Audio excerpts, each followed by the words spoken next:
Yeah, so welcome. Welcome to the Wonder Machine and Guided Apophenia. So we will move from playful experiments in collective thought to the possible manipulation of large groups through gaming techniques. From a performance of human algorithms to experiments with pattern misrecognition. So then I welcome the interactions group.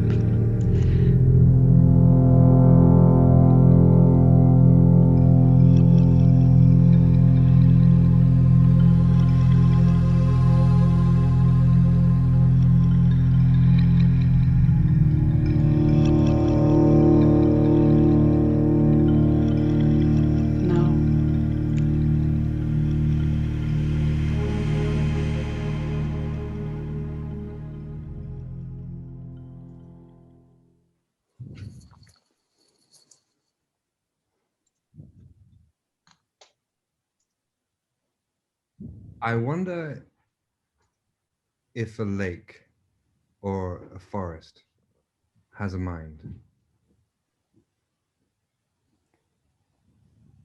I wonder what rain looks like to a ladybug.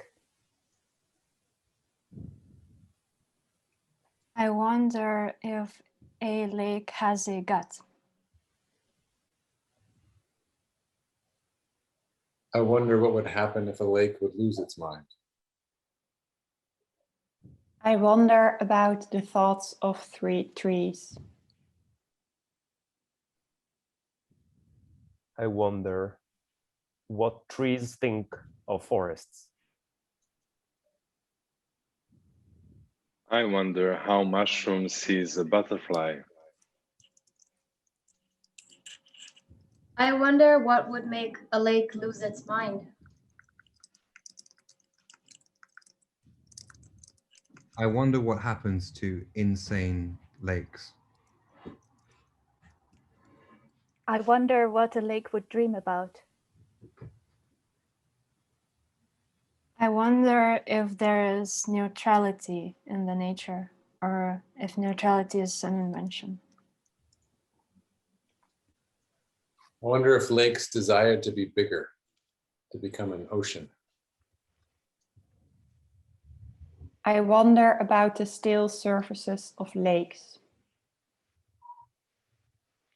I wonder if the still surface of a lake betrays dark thoughts. I wonder why the surface of the lake is black during the daylight. I wonder if forests have feelings about lakes.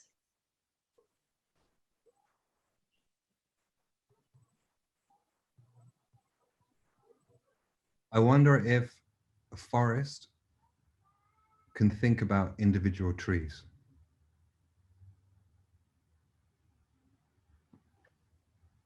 I wonder how parts of the forest interact to create thought. I wonder what thoughts are betrayed by our white walls.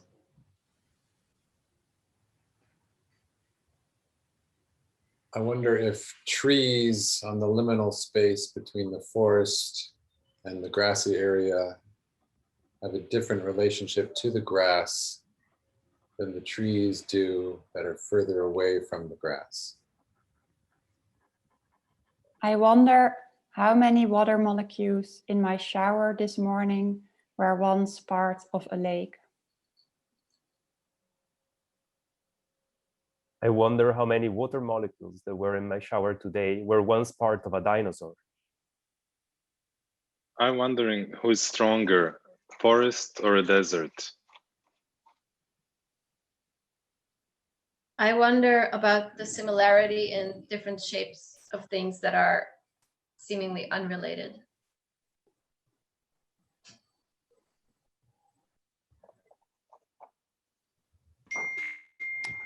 I wonder if there are really rules in the universe, or if we just make them up. And in which case, I wonder if there are really rules in the universe.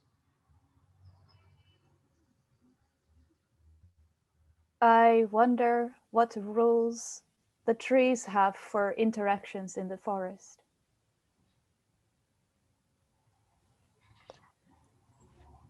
I wonder if trees were given a way to save their memories or record their memories as we can, what sort of things they would want to record or remember.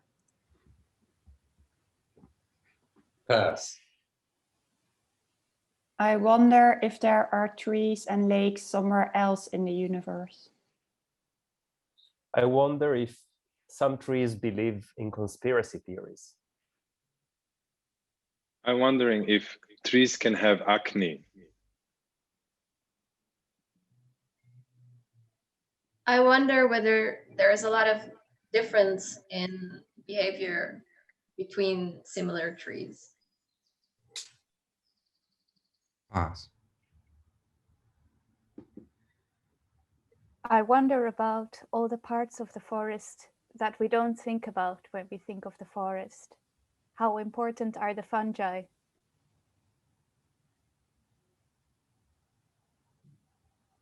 I wonder if somewhere in the universe there could be a life form that's made out of gas.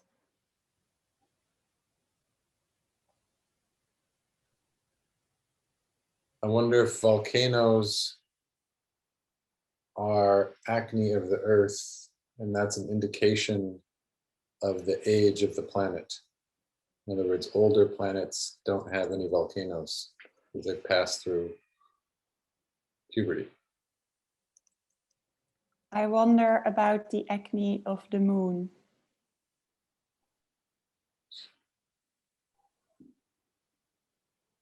Pass.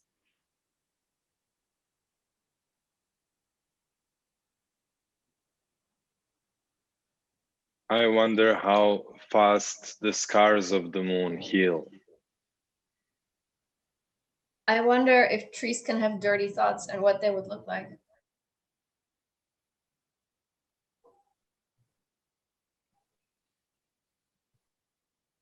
Pass.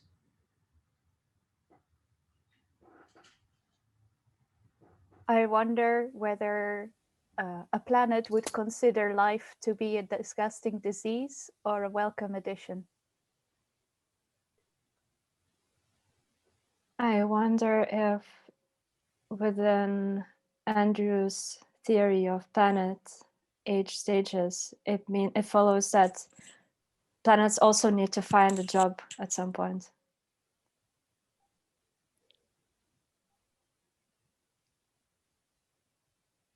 Planets need to find a job, then well, I wonder if planets need to find a job, then how do they move out of the house?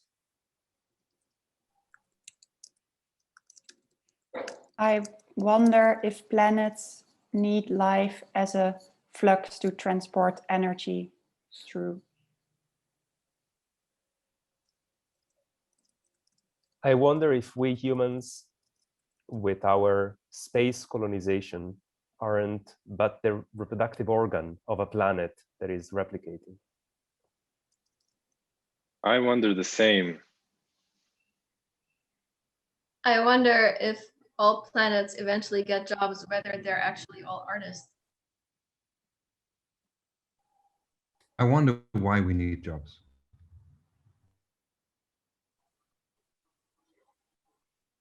I wonder what timescale Mercury has been given to move out of the solar system. I wonder if us trying to go to Mars is our first internship. I wonder then, following Enrico's idea, that humans are pollen and will cause an allergic reaction anywhere else in the universe. I wonder who would pay the Earth.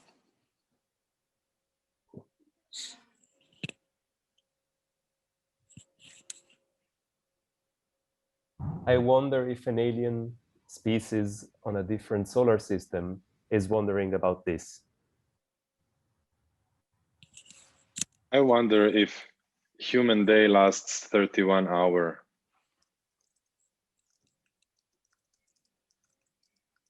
I wonder what then. I wonder that too.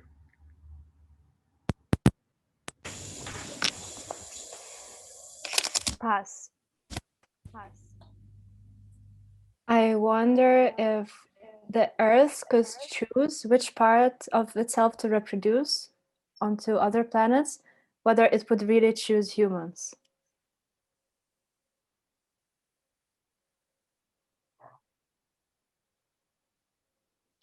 I wonder if Mars is the way it is now because it, so to speak, shot its load and then its life form went out to another planet, to Earth. And then Earth is next. And then we're gonna go with Elon Musk off to another planet and take everything with us and continue on. I wonder how I would think if I was rooted in the soil. I wonder what I would think if I were Mars. I wonder how it would be to live with 50 billion people. I wonder if there is a hole-shaped planet.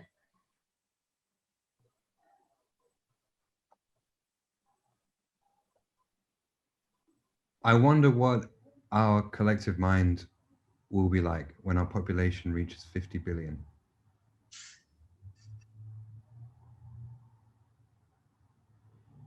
I wonder what our thinking would be like and how it would change if we were to colonize another planet.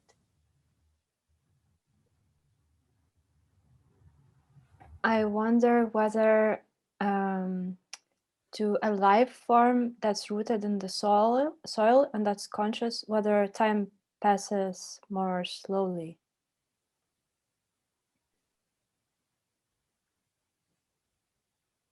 I wonder what the difference is between heuristics and aesthetics. I wonder how I would think if I was the only person on a planet.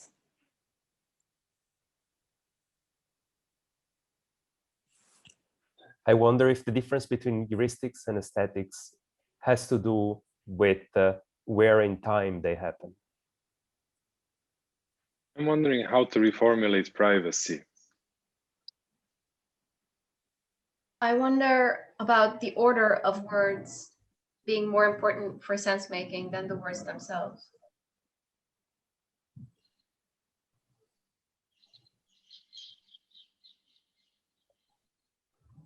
I wonder how all this Zoom time is affecting the way our minds work. I wonder whether ultimately also the order of words is symbolic and arbitrary and could have been something else. I wonder if our memory is shaped by our personality or our emotions. And what's the difference between emotions and personality?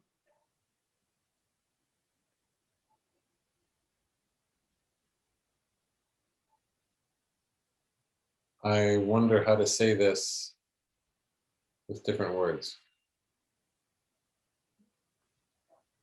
I wonder about entropy in the collective consciousness and how enhanced entropy would affect the order of words.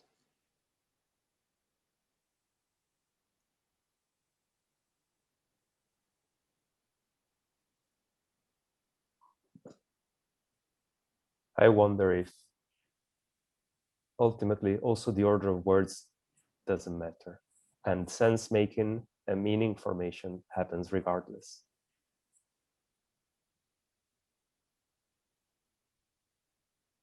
If sense and relative emotion, I wonder.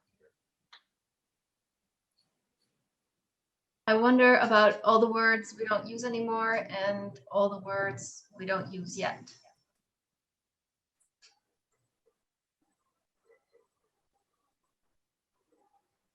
I wonder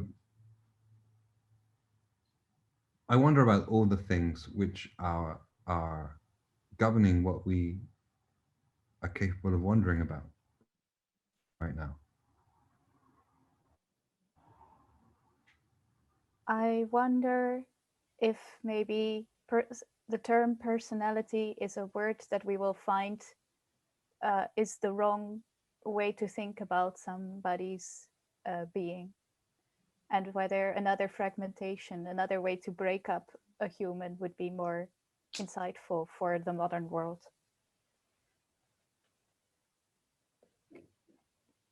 I wonder if fragmentation can ever be good or feel good.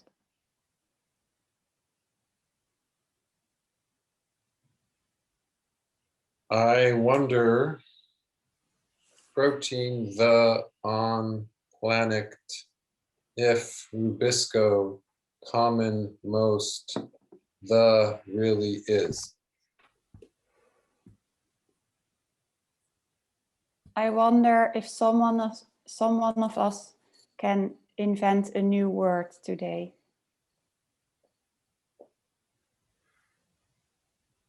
I wonder what's the personality of the Wonder Machine.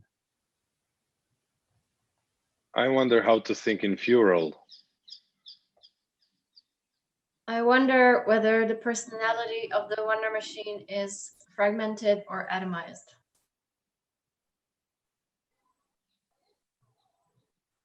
I wonder what algorithm Andrew is using in his head to mix the words up like that. I wonder what the Wonder Machine is dreaming about. I wonder if personality is just some stable trends over time in behavior and cognition.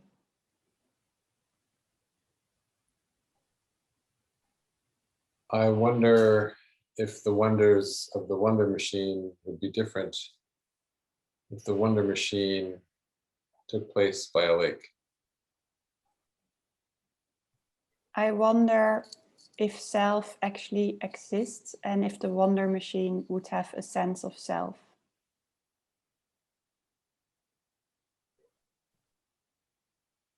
I wonder if the personality of a forest is more in the sunlight that hits the trees or in the rubisco proteins that turn the light and gas into more trees.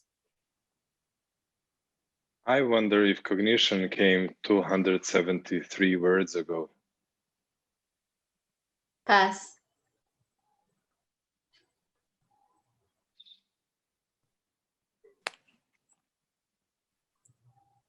I wonder if the Great Lakes formed a Wonder Machine together, what they would wonder about.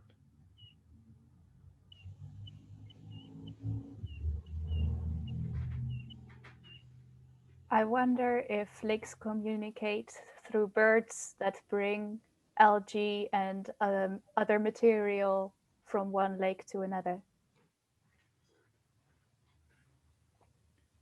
I wonder about morbid curiosity. What are the underlying emotions and how come there can be pleasure combined with disgust?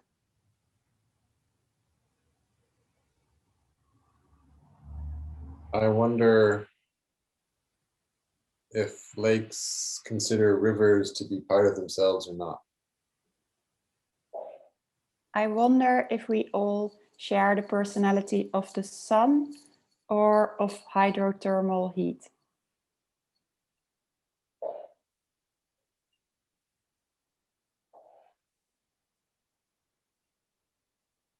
I wonder if a lake has a fetish. I'm wondering about mushrooms and algae combined. I wonder whether lakes are tickled by speedboats. I wonder if disgust is a reaction to things which threaten to go inside you, but that you don't want to go inside you.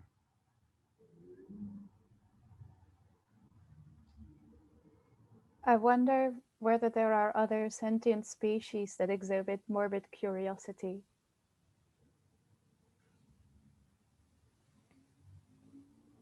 I wonder if death is disgusting.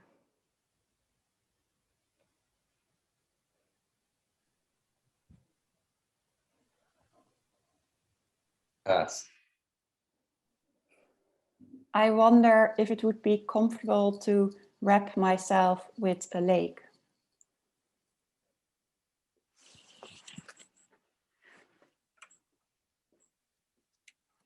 I wonder if the Wonder Machine can swim. I'm wondering who else is enjoying ripples. I wonder if there is a woman at the bottom of every lake.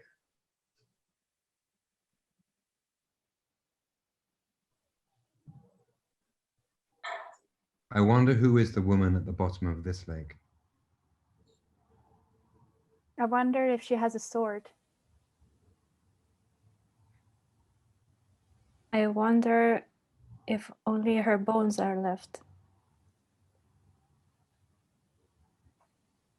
Wonder if she volunteered to go to the bottom of the lake. I wonder if this woman is sitting cross-legged and pretending to drink a cup of tea. I wonder what kind of small talk she would make with the fish. I wonder if there is a life at the bottom. I wonder why there are so many fables and stories about lakes.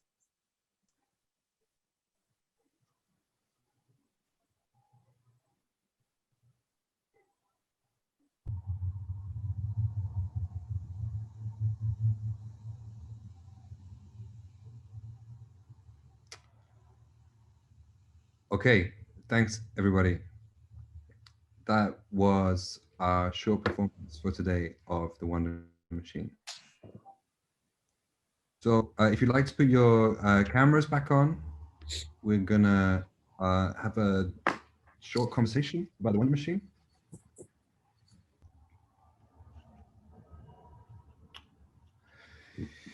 So usually we would perform this for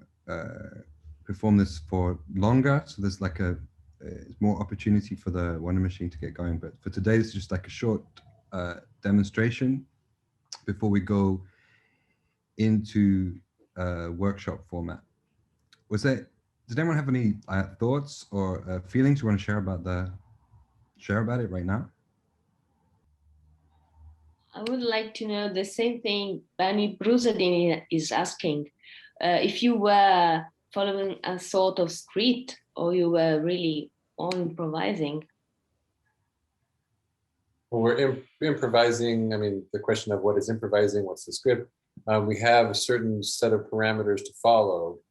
One of them being start your sentence, which I did incorrectly once. Start your sentence with "I wonder," and then you're improvising within that script of "I wonder." ...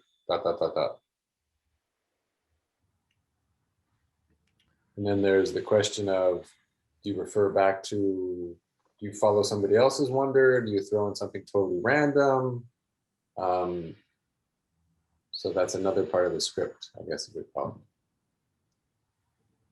And what I personally find beautiful is that you actually need to think what you feel curious about and share with others on the spot. But it doesn't have to be fully formed, so that's why it's kind of much easier to just share a half-finished thought and see what happens afterwards.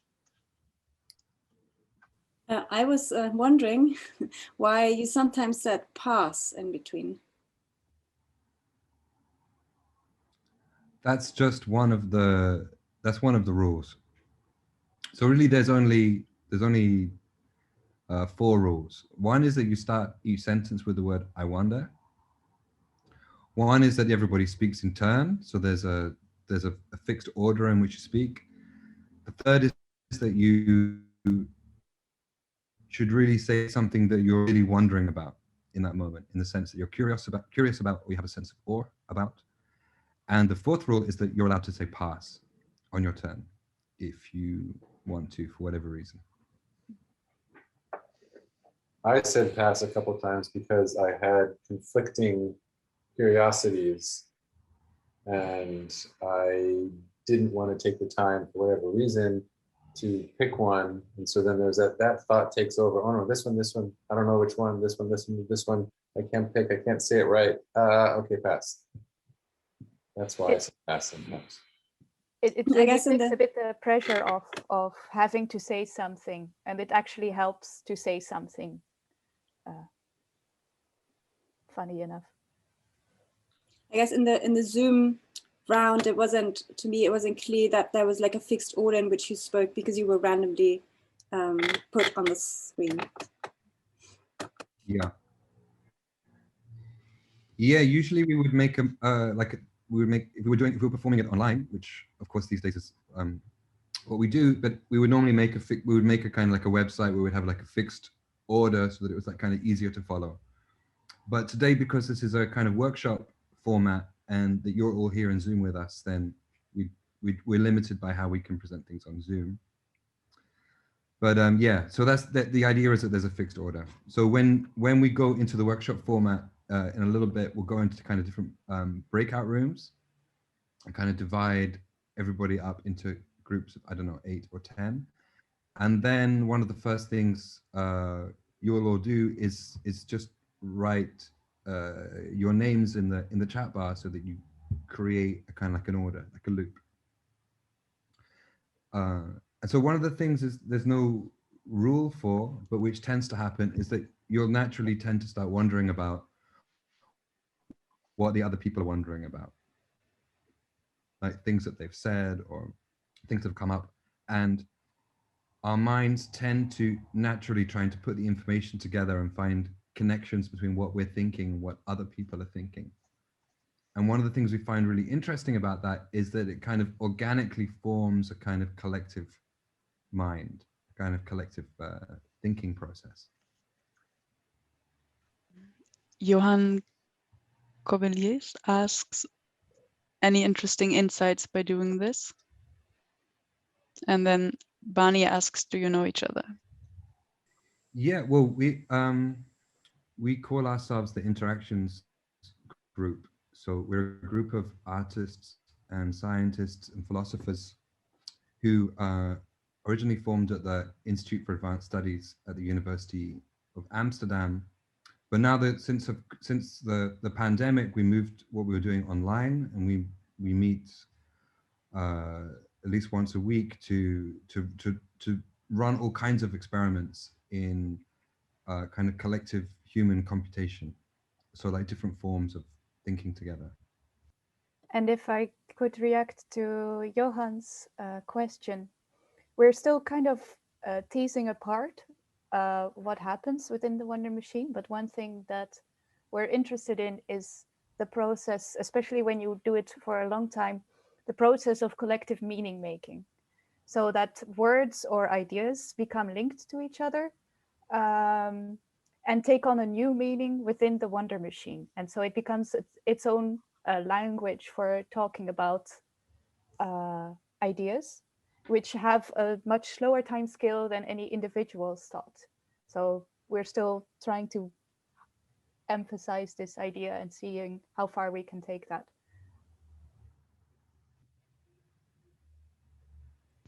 Some more question are, do certain tropes or themes keep emerging from performance to performance of the Wonder Machine?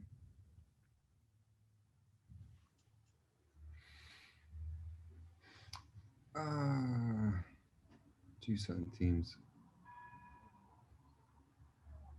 I do think so. So, of course, we do remember what we did before. And so, at least I think what I noticed is that some concepts or jokes or words keep popping up in different wonder machines. And they are used in this sort of new meaning that had been assigned to them in a previous wonder machine. So this does happen on occasion. Yeah, I think another thing that happens a lot is that many of the things that we end up wondering about are self-referential. So we look at ourselves through the wanderings, but not ourselves as individuals, but ourselves as one collective. And I think this is a very interesting insight of the wonder machine, the fact that it's a bit like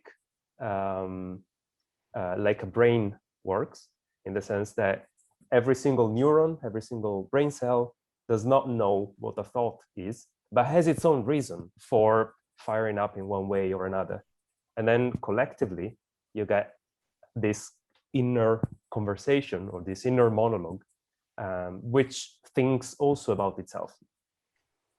And how long have you run a single wonder machine performance, asks Reed. Are longer performances more interesting? Well, the longest time we've run the wonder machine for is 2 hours. Yeah. And when you do it longer, does something develop? That's, I guess, the question. Does something emerge? Yeah, I think so, right? That the wonder machine seems to have its own time scale, so it takes longer to process something. And so if you spend more time, you can see the waves of ideas passing by, or at least that's what we hope to see at some point. Well, we also measured this offline, not during the wonder machine. Indeed, you see that that there are some thoughts that last just instantly, that they don't stick around very long, and others that instead keep recurring and coming and staying fresh on top of the wanderings for maybe 20, 30 minutes. So this will be maybe a possible time scale of the wonder machine, the time scale of a thought of a wonder machine. Yeah, another good question, I think, is why use the words "I wonder" before the question as opposed to just asking questions? And yeah, and also this expression of doubt. I mean, yeah, you also experimented with other formats. It's maybe interesting to tell. Yeah, I can maybe answer, because that's something I also find pretty interesting, which is there is some sort of work in philosophy, also like psychology, that thinking, like critical, creative thinking, has to do not only with specific rules, but also with attitudes. So one of the attitudes that help to have this sort of thinking is the sense of wonder. So I think within this machine, we are using it quite nicely, because it sort of opens up the flow. So there's no like strict ending between one kind of person saying something to the other. It's sort of, there's a wonder and it's sort of developing, and then there's another wonder and sort of opening and like branching out, and there's no like clear separation. And so that's why we use "I wonder," and I think that works pretty nicely. And I just wanted also to add, because I'm really interested in this, an interesting insight that came to me coming to the earlier question, is that you do learn to have a flow of thoughts, and the threshold really lowers as to what you are ready to share with others. So at least for me, that was something I learned, that you can also enter this kind of flowy state, and you don't really care that much when you're going to share something, because you learn to observe how some things can be picked up, some things disappear. That doesn't really matter. It's like it goes around and around, sort of, it creates this really nice flow. I think it's also, maybe she said this, that it's good to have some framework, even though it's very open, of "I wonder," to keep everybody coming back in some sense to the same beginning, even though it's not a true beginning, because there's everything that's come before. But just I wonder, then out, and then I wonder, and then out. Contract, release, contract, release, contract, release. Yeah. Yeah, I think it's about trying to create this kind of collective thinking, and the word "I wonder" is kind of it's kind of open. It's kind of it somehow puts you in this frame of imagining and wondering. We've tried. We've experimented with different kind of start phrases, from like "I know" to "I see" to "I don't know" to "I doubt." All kinds of different phrases. Also, not I, but we or you. All kinds of different phrases, and they all have different qualities. This is just kind of one quality, but I think the thing about, in a sense, it's not that different to asking a question, but in a way, a question kind of, in a way, is more asking for an answer. And these statements aren't really, in a sense, asking for a wonder, but they're just kind of asking to be wondered about. And I think one of the things that we've started thinking about is how everything, when you receive any kind of information, somehow there's a part of your brain that's getting kind of primed. So the connections between different concepts are getting, there's a kind of priming going on. So a little bit more difference in the circuit gets entered around a concept. And through all the different wonderings, all these different primings are building up and accumulating until there's a connection that gets formed, which is stronger than any other connection. And this is all happening kind of subconsciously, but then that's the thought that you end up expressing. And because this is happening across everybody's mind at the same time, each person in the Wonder Machine, they're all building these different primings. And then when you express your thought, that shifts again the primings in everybody else's mind. So that's partly how this kind of collective subconscious, collective intuition comes about, because we're all constantly priming each other on a kind of subconscious level. And so it's much more about that and creating this kind of collective mind than, in a sense, finding an answer. Answers are great, but it's just that it's not mostly what we're looking for in this exercise. We're looking for more for this kind of continual flow of collective imagination, and seeing how these thoughts, how you can trace these thoughts through different people's minds and different people's wonders into a collective thinking. Yeah, and I think this is really interesting also in terms of, what is the difference between this collective thought and maybe groupthink? You have actually really the sense of inquiry, that there is an expression of doubt, not a collective, being convinced of something and convincing each other of it. Okay, there's more questions, sorry. How many performers was the maximum you had in a performance? And is there an optimal size of performers? It's about 10 people is the optimum, I think. At least for the organization in which everybody speaks in turn, this is likely the optimum, because with more people, then it takes a long time before anything comes back to you, and then it tends to meander too much.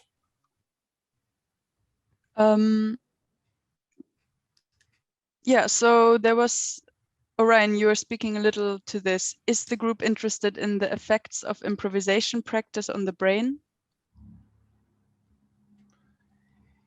Yeah, we're interested in everything that has to do with brains, minds, collective minds, improvisation, algorithmic theater, which is a form of kind of improvised theater based on rules, brains, all kinds of complex systems, including brains, so biological systems, cities, theater, performance as a complex adaptive system. Yeah. So the link between brains and improvisation, definitely. And why the term machine as opposed to other possibilities like the wonder organism? Isn't it a bit historical? We started off practicing your earlier performance of the machine, and that evolved into what we're doing now. So the name is a bit of contingency rather than that we really thought it through a lot. It just got this name organically almost. Yeah. If you want, you also can always say that we're taking the definition of machine that Deleuze gives, which is just something that emphasizes the fact that connections are made, and the meaning and the use of this connection happens through the making of the connection, regardless of whether it's organisms or well, other systems or other objects. I also take it as repetition. I wonder, I wonder, I wonder. I really quickly add one more aspect of the Wonder Machine to this that I think is really special. Just as a form of conversation also, it's very, it's proven very successful if you put a group of people together that want to share thoughts. This structure allows for everyone to be heard and for everything to be heard.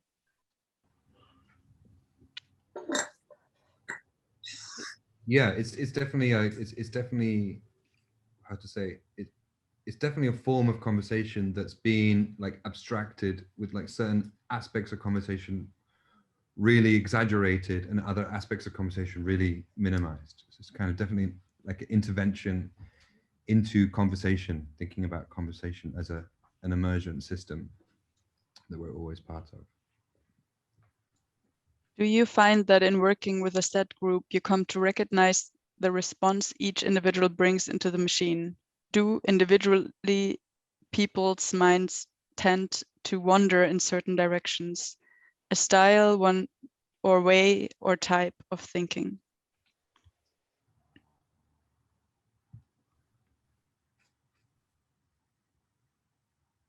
I can maybe answer this. I'm relatively new to the Wonder Machine, and this is a question I was also wondering about myself. I do think people's personalities affect the way they wonder, but I think also the Wonder Machine affects the way you think. So you start to also allow more thoughts popping up from different layers of your subconscious. So I think it goes both ways. Yes, every person brings something personal in the Wonder Machine, and the nice thing of the Wonder Machine is that it really allows everybody to bring something in, and then it's in a kind of democratic way, so to say, and by not forcing anyone and by allowing everyone to say something if they want to, and then of course, as Esmee says, there is this feedback from the self-organized conversation down to what the individual ends up thinking, or how they end up spelling out whatever they're thinking. All right, let's do it. So Carina, do you want to put us all in different breakout rooms? So the rules are very basic. Each person speaks in turn as order established in a chat. Each speaks starting with the phrase, I wonder. Each phrase should be about something you really wonder about, or you're curious about, or got intrigued by the previous wanderings. And if you feel in any way it's pressured or kind of blocked or somehow, you're free to pass. So Suzanne can start. All right. Okay. I wonder what birds talk about. I wonder if my thoughts are changing in my new flat.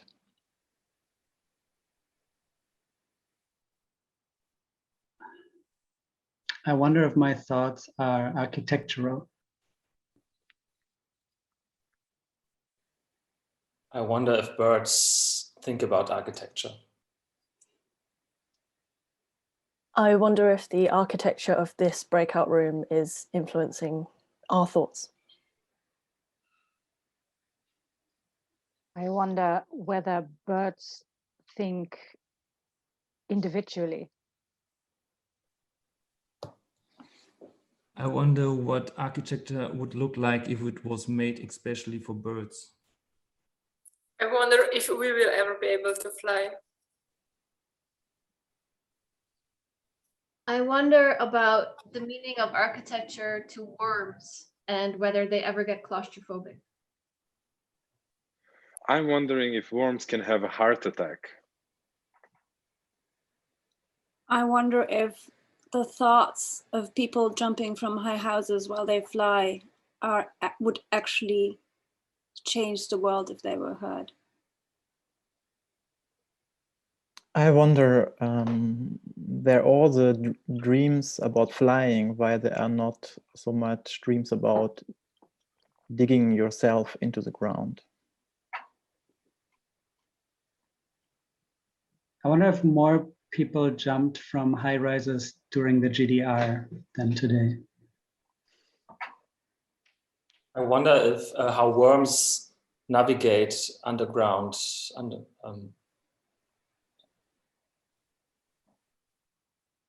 I wonder what it feels like to be a worm.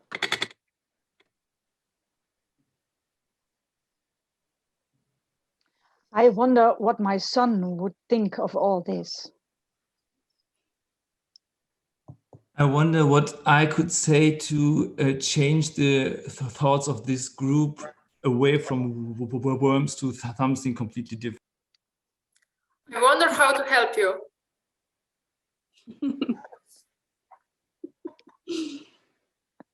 I wonder what Bertha's son is thinking at this moment. I'm wondering how is it possible to free your mind when you're talking with many people? Pass. I wonder if there is free will. I wonder how nice it would be to be somewhere else. I wonder whether free words exist. I pass. I wonder how to not break the rules and find out something about you people. I wonder whether Bea is having a good time in the Wonder Machine if she wants to be somewhere else. I'm wondering where would Bea like to be? I'm wondering, is there one place on Earth where we would all like to be? I'm passing. I wonder who is keeping us on task. I wonder what kind of energy the Wonder Machine uses. Pass. I wonder how many of you know each other, but pretend to know not to do it because I'm doing it in this group. I wonder the same, but I don't know anyone.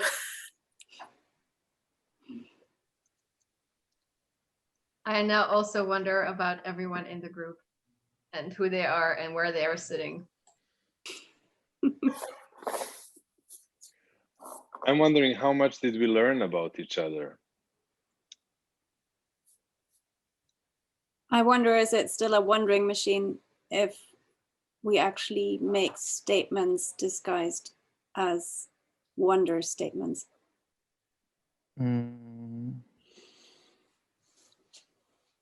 I wonder.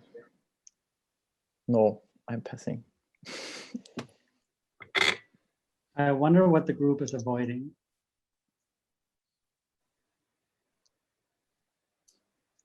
I wonder. I wonder what family dynamics are being constellated in this group.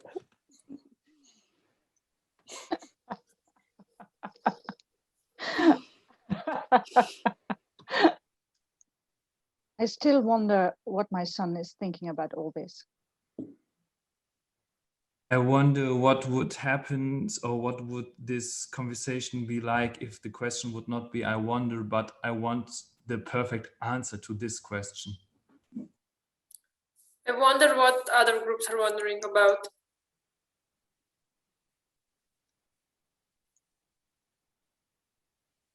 I wonder what Jenny looks like. I wonder the same. I wonder the same also. I wonder how the room of Jenny looks like. I wonder if Jenny has a big apartment. I wonder if Jenny has a cat, or if Jenny is a cat.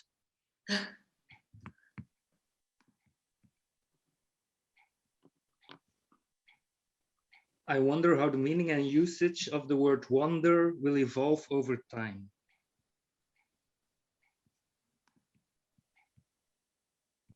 I wonder what would happen if you were all in my apartment.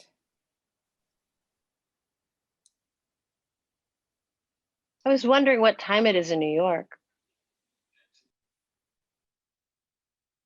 I wonder if Peanut and Reg are still selling crack outside of the building I lived in Brooklyn.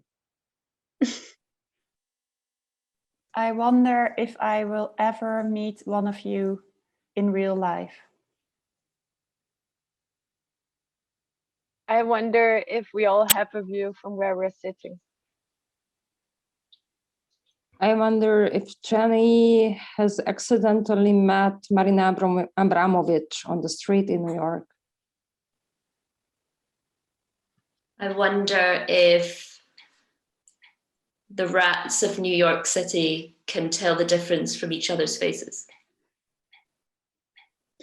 I wonder if you would do this all in AR, what kind of avatars you would use.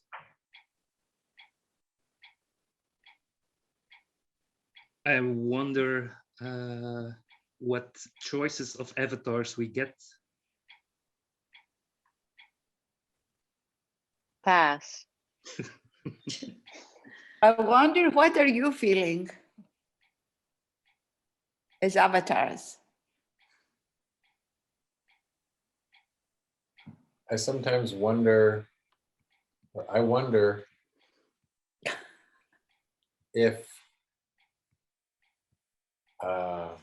consciousness is AI for bacteria. I wonder how it would be if one day a week I could be a rat. I wonder if any of you have tried to party as an avatar. Pass. Pass. I wonder what it would feel like to actually see all the bacteria that live on me.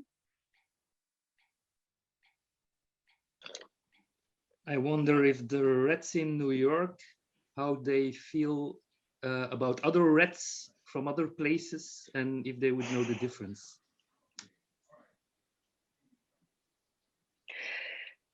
I'm wondering about a sort of West Side Story, but with rats.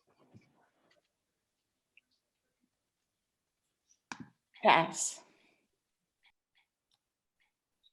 I wonder if rats travel to different neighborhoods because they want a different kind of food.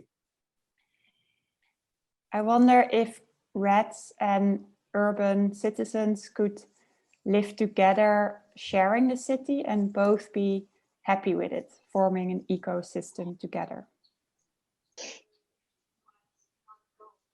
Pass. I wonder if we could make a statue for rats out of our bodies. I wonder if rats think they're beautiful. I wonder if it's true that the octopus would have already succeeded us in intelligence if they wouldn't die while the baby is born, and then they would be able to give their knowledge to their babies. I wonder why I was so afraid of rats when I was a young boy. I wonder if my avatar would be an octopus. I wonder what a wonderful machine an octopus can create in as an artist of montages and collages. And that is the end. Give ourselves a round of applause.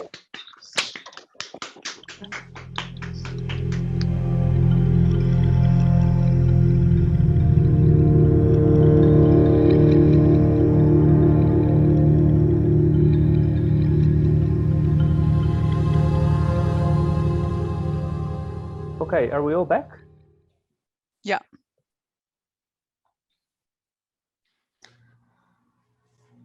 Okay, so speaking from our breakout room, we didn't have a time to have a chat at the end. Somebody wondered about it, about whether we should have a chat. We had a nice chat after our wandering. Yeah, we had time for just like a couple minutes of reflecting on it, and it was really interesting. We so within our wanderings, there was a moment when instead of wandering about outside things, the wander machine turned on itself, or reflected on itself, and so that was a little strange for people who did it for the first time or experienced it as a bit sort of restrictive. And we all agreed that it would be good to be able to do it for longer, and it was really, really nice. Did anyone get to the point of feeling that you were in this kind of extended mind situation, or did it always stay that you were just kind of thinking for yourself and listening to other people, or did it feel like you were starting to think together? I felt some connections. For me, it was natural sometimes to connect to the others, but without thinking about it. And I felt that this was happening also to others in our room. Steven writes, I think I'm still in that state. Yes, it feels strange to think as an individual who has to talk about what just happened, because I still feel like being part of this bigger thought process or so. You know, that makes sense.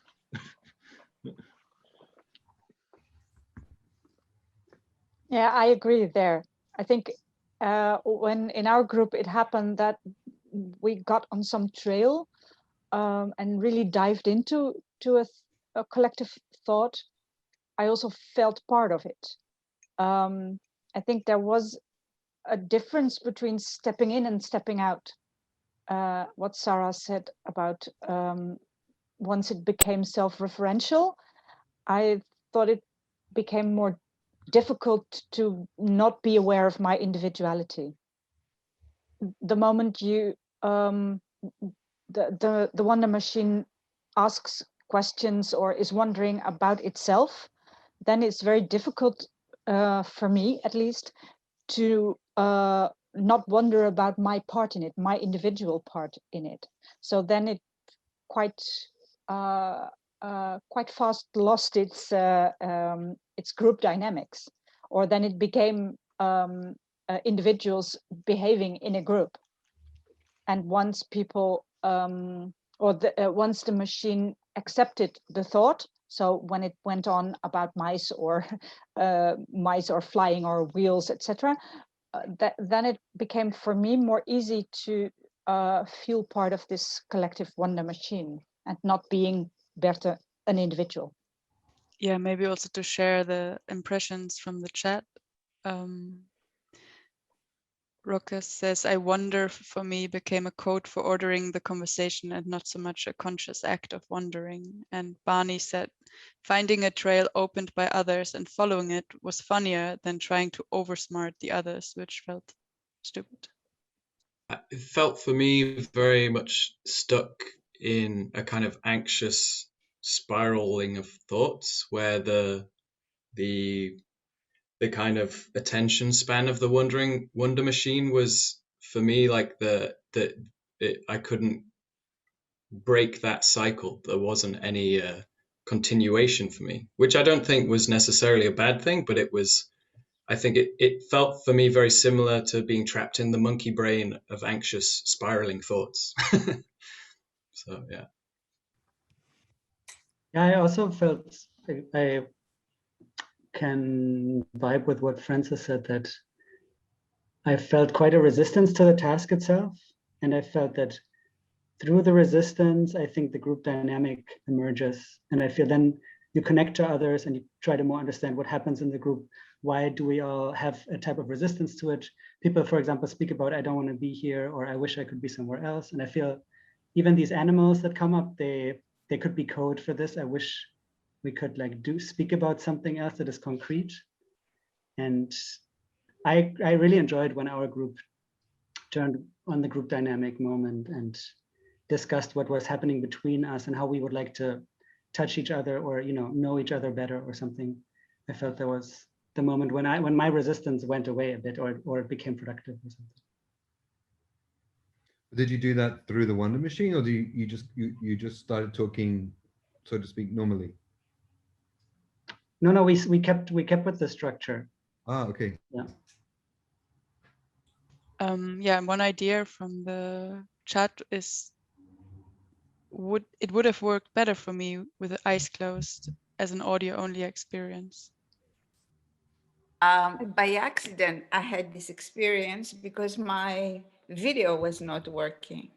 So I did the whole thing without video. And I found it was interesting. As a matter of fact, it may be without video. If we just can hear, and for a while, we start by engaging with each other just through voice. It adds another texture, I think, which is very interesting, especially when you are on Zoom. Yeah, actually, we experimented a bit with a version where we were walking around separately, and we were calling and having an audio wonder machine. And yeah, to me, it was such a dreamy experience, because you do definitely visualize what other people are wondering, and it really blends with what like you are seeing in your own reality. So yeah, it's really interesting for sure. Okay, yeah, I just want to mention I would also like to try a version with just audio, because with the visuals there's a lot more information that that you have to deal with, and so to just focus on the phrasing or the phrases, on the sentences, I think it would be nice to try out with just audio.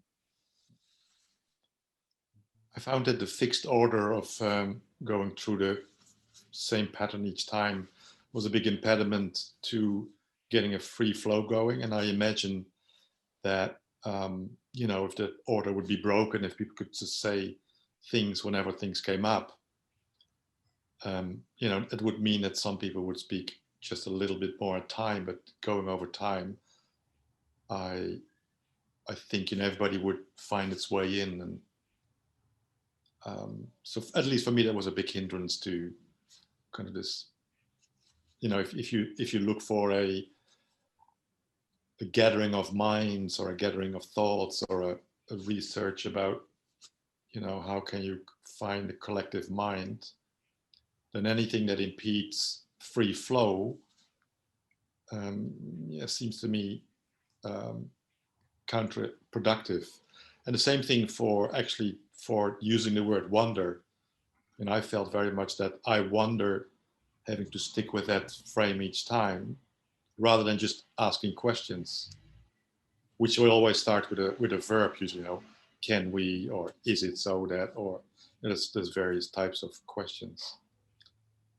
So I know you have experimented with different forms, but do you have any experience with, breaking up the order and letting go of that wonder word? Because the wonder word for me is, again, it's like a filter. If that would not be there, then I think there would be much more a direct interaction between people. Yeah, well, I think we do have like just regular discussions, because that's what I think you get in the end. But I think there is a difference between this like more evened out participation I find like for us at least, most people find that it's actually quite nice because it's predictable. So you don't have to care that much about sort of when to join the conversation, when not to. So maybe different people find that, you know, different things kind of hindering and or associated with flow. Yeah, we've I mean, we've experimented with not having like a fixed order. I mean, I'm certainly interested in that for lots of reasons, also because it's more organic and also interesting how how kind of orders and patterns between people would form and so on. I think it's, of course, it's very interesting, and there's something very artificial about having this fixed order. I totally agree.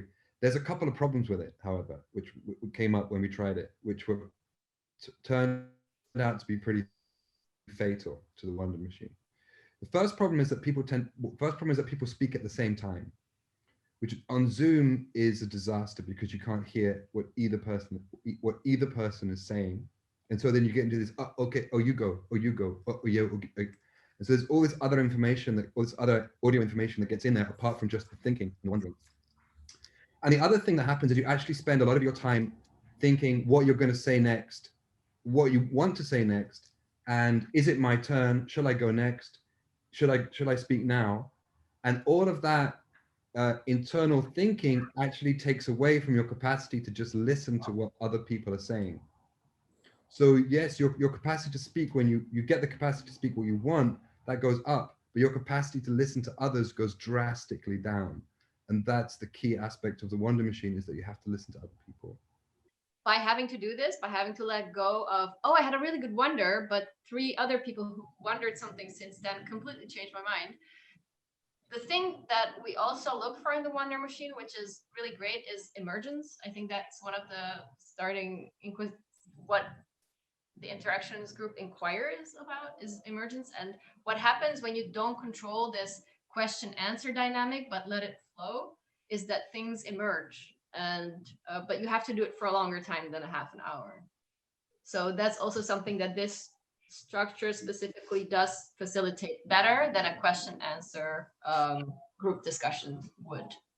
So it's just a different structure with a different result.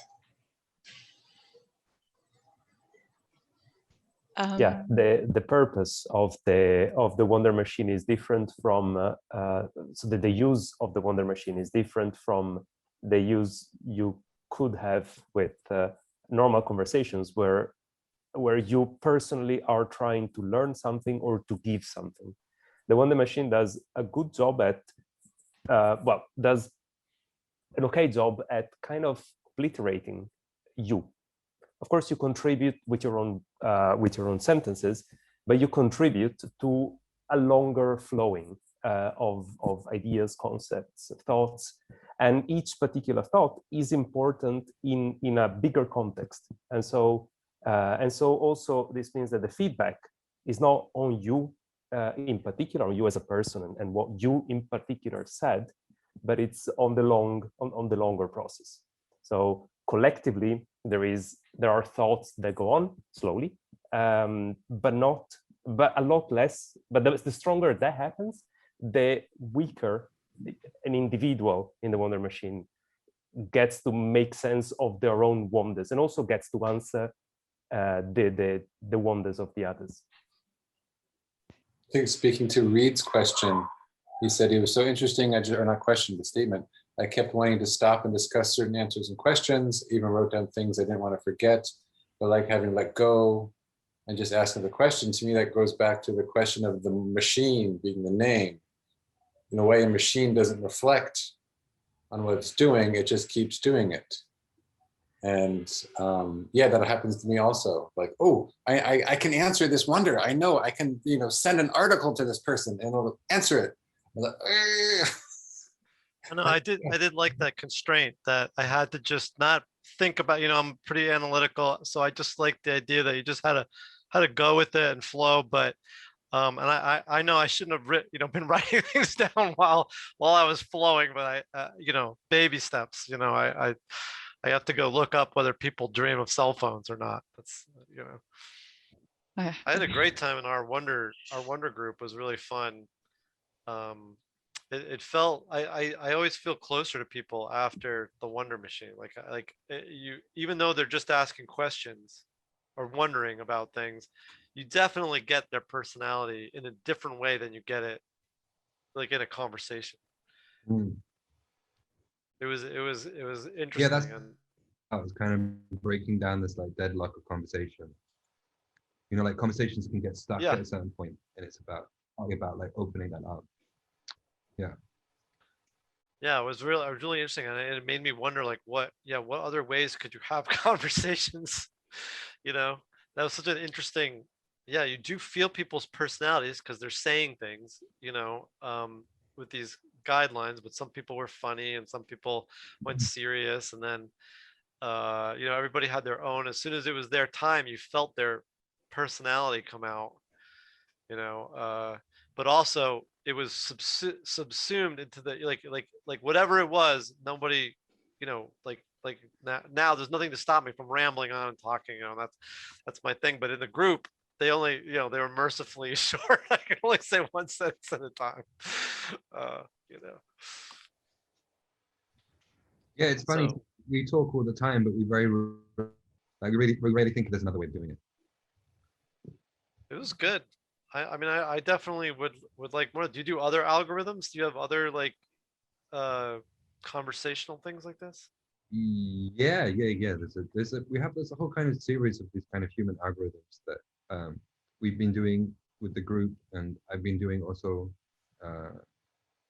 for a while now as like theater pieces. I think it's really interesting. You know, in some ways, like I almost felt like you know, when Twitter came out or all these social, you know, networks came out, they feel very game-like to me. Like, okay, the rule to the game is you can only talk 124 characters, or the rule now in like Clubhouse is you can only talk, but you can't type anything. You know what I mean? Like it's always like this kind of like you create a rule and then you create a social media network around the rule. It's, you know, it's like a game. It makes it more fun in some ways. Like, okay, I don't have to be a big talker. I can just blip these little words out. Or hey, this Clubhouse thing, it's really private. You got to be there or it's not there. Like it's ephemeral. You show up, you talk to people you can't see, and then it's done. Like it's an interesting interaction. The Wonder Machine's an interesting interaction. I don't know if you can make a social media network about it, but I feel like there's something connected there, you know. It's fun to talk to people with rules, I guess is what I'm saying. Thank you.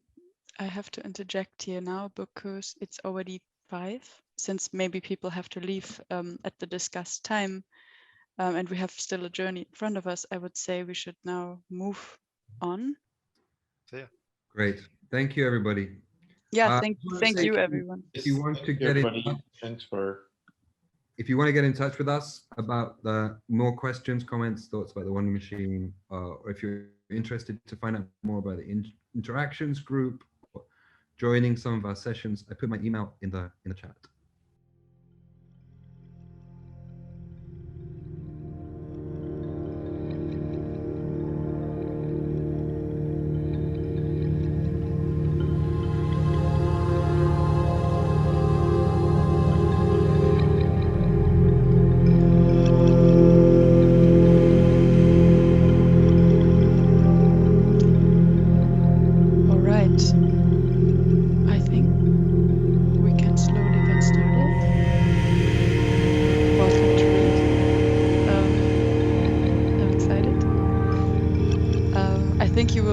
Yourself, so I don't have to do that. Yeah. Yeah, so I give the word to you, and I think we can start. Okay. Hello, thank you, everybody. I'll do a little introduction.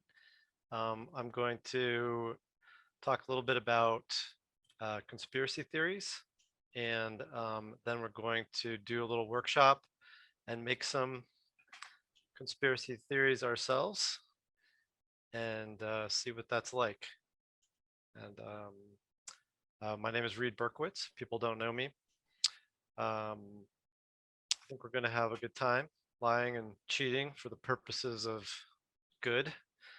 And first, I'd like to talk a little bit about who I am so you understand my experience, and that will sort of help frame how I approach the conspiracy issue and what I know about it.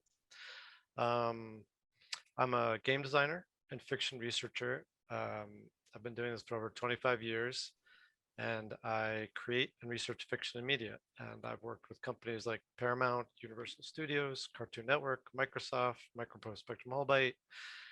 Worked with Snoopy, Felix the Cat, Hello Kitty, Space Ghost, and a bunch of other properties and companies. And I'm also the director of Curiouser LLC, which is my fiction and media research company. And what drew me into the world of conspiracy theories was really the kind of games and stories that I like to create and research, which are what I call experience fictions. And if you're not familiar with that, these are games and stories that use reality as their medium. So you don't watch them or listen to them, you experience them. So more specifically, I helped pioneer a genre of gaming called alternate reality games, or ARGs, which are actually quite prone to conspiratorial thinking. And on top of that, it just so happened that QAnon decided to copy the tools and techniques that I created with other ARG developers over the last 25 years. And needless to say, I was quite upset about that, as were other ARG developers out there. And many of us have written about it and lent our time to researching the issue, speaking out about it, and generally trying to get the word out about this use of gaming techniques to create confusion, radicalization, and actually getting people to commit crimes, including murder and possibly the insurrection at the Capitol. So I'm not a very public person, and I work in a gaming field that literally requires designers to hide their personalities behind a curtain. So but I did feel like I had to talk about this. And so that led to appearances on NPR, a New Yorker Radio Hour, and Al Jazeera, and Washington Post, and lots of podcasts. And it's why I got the opportunity to talk to you guys here today. And I just want to tell you that I'm really excited to be able to bring my perspective here and hopefully talk about something maybe useful. And hopefully we'll be able to look at it from a nuts and bolts approach, which I think is really lacking in the discussion today about conspiracy theories, and kind of get our hands dirty a little bit.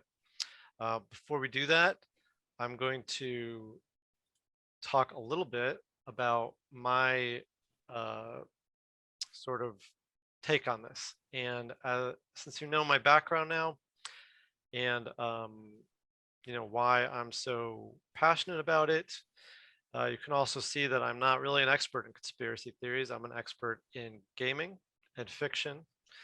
And that's pretty much how we're going to be approaching this.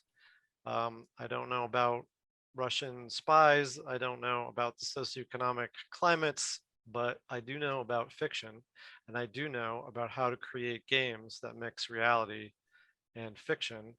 And so that's pretty much what we're going to be focusing on. I also want to mention that this is my first time giving this particular workshop. So I'm sure there's going to be problems. Feel free to speak out, reach out to me on chat or Carina. And if things do go wrong, just understand that it's probably because we're getting close to the answer and they're trying to shut us down. So let's see what we can do. So I guess the big question is, what the hell is going on with all these conspiracy theories? It's complicated. There's a lot going on, but what I'm going to focus on is one really, really maddening part about conspiracy theories that everybody I've talked to has been like, I don't understand this one piece.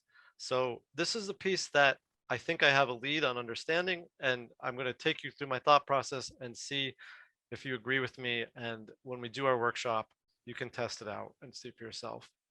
But the part that is really crazy to everybody is, how can people believe in things that not only are not true, but seem crazy not true, like elaborately not true, completely you know, fantastically wrong.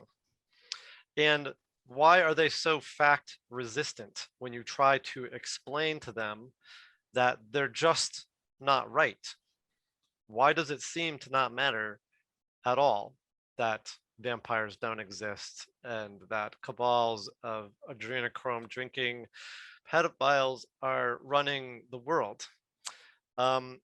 So I think there's a core concept in this that helps to explain why this is, and it's not direct. We're going to have to get there a little bit at a time, but the core concept to this, and the one that I'd like you to think about the most as we move through this, is that conspiracy theories are a special type of fiction. They're really conspiracy fictions. They are fiction, they operate like fiction, they operate like stories, and so they have a lot in common with basic fiction.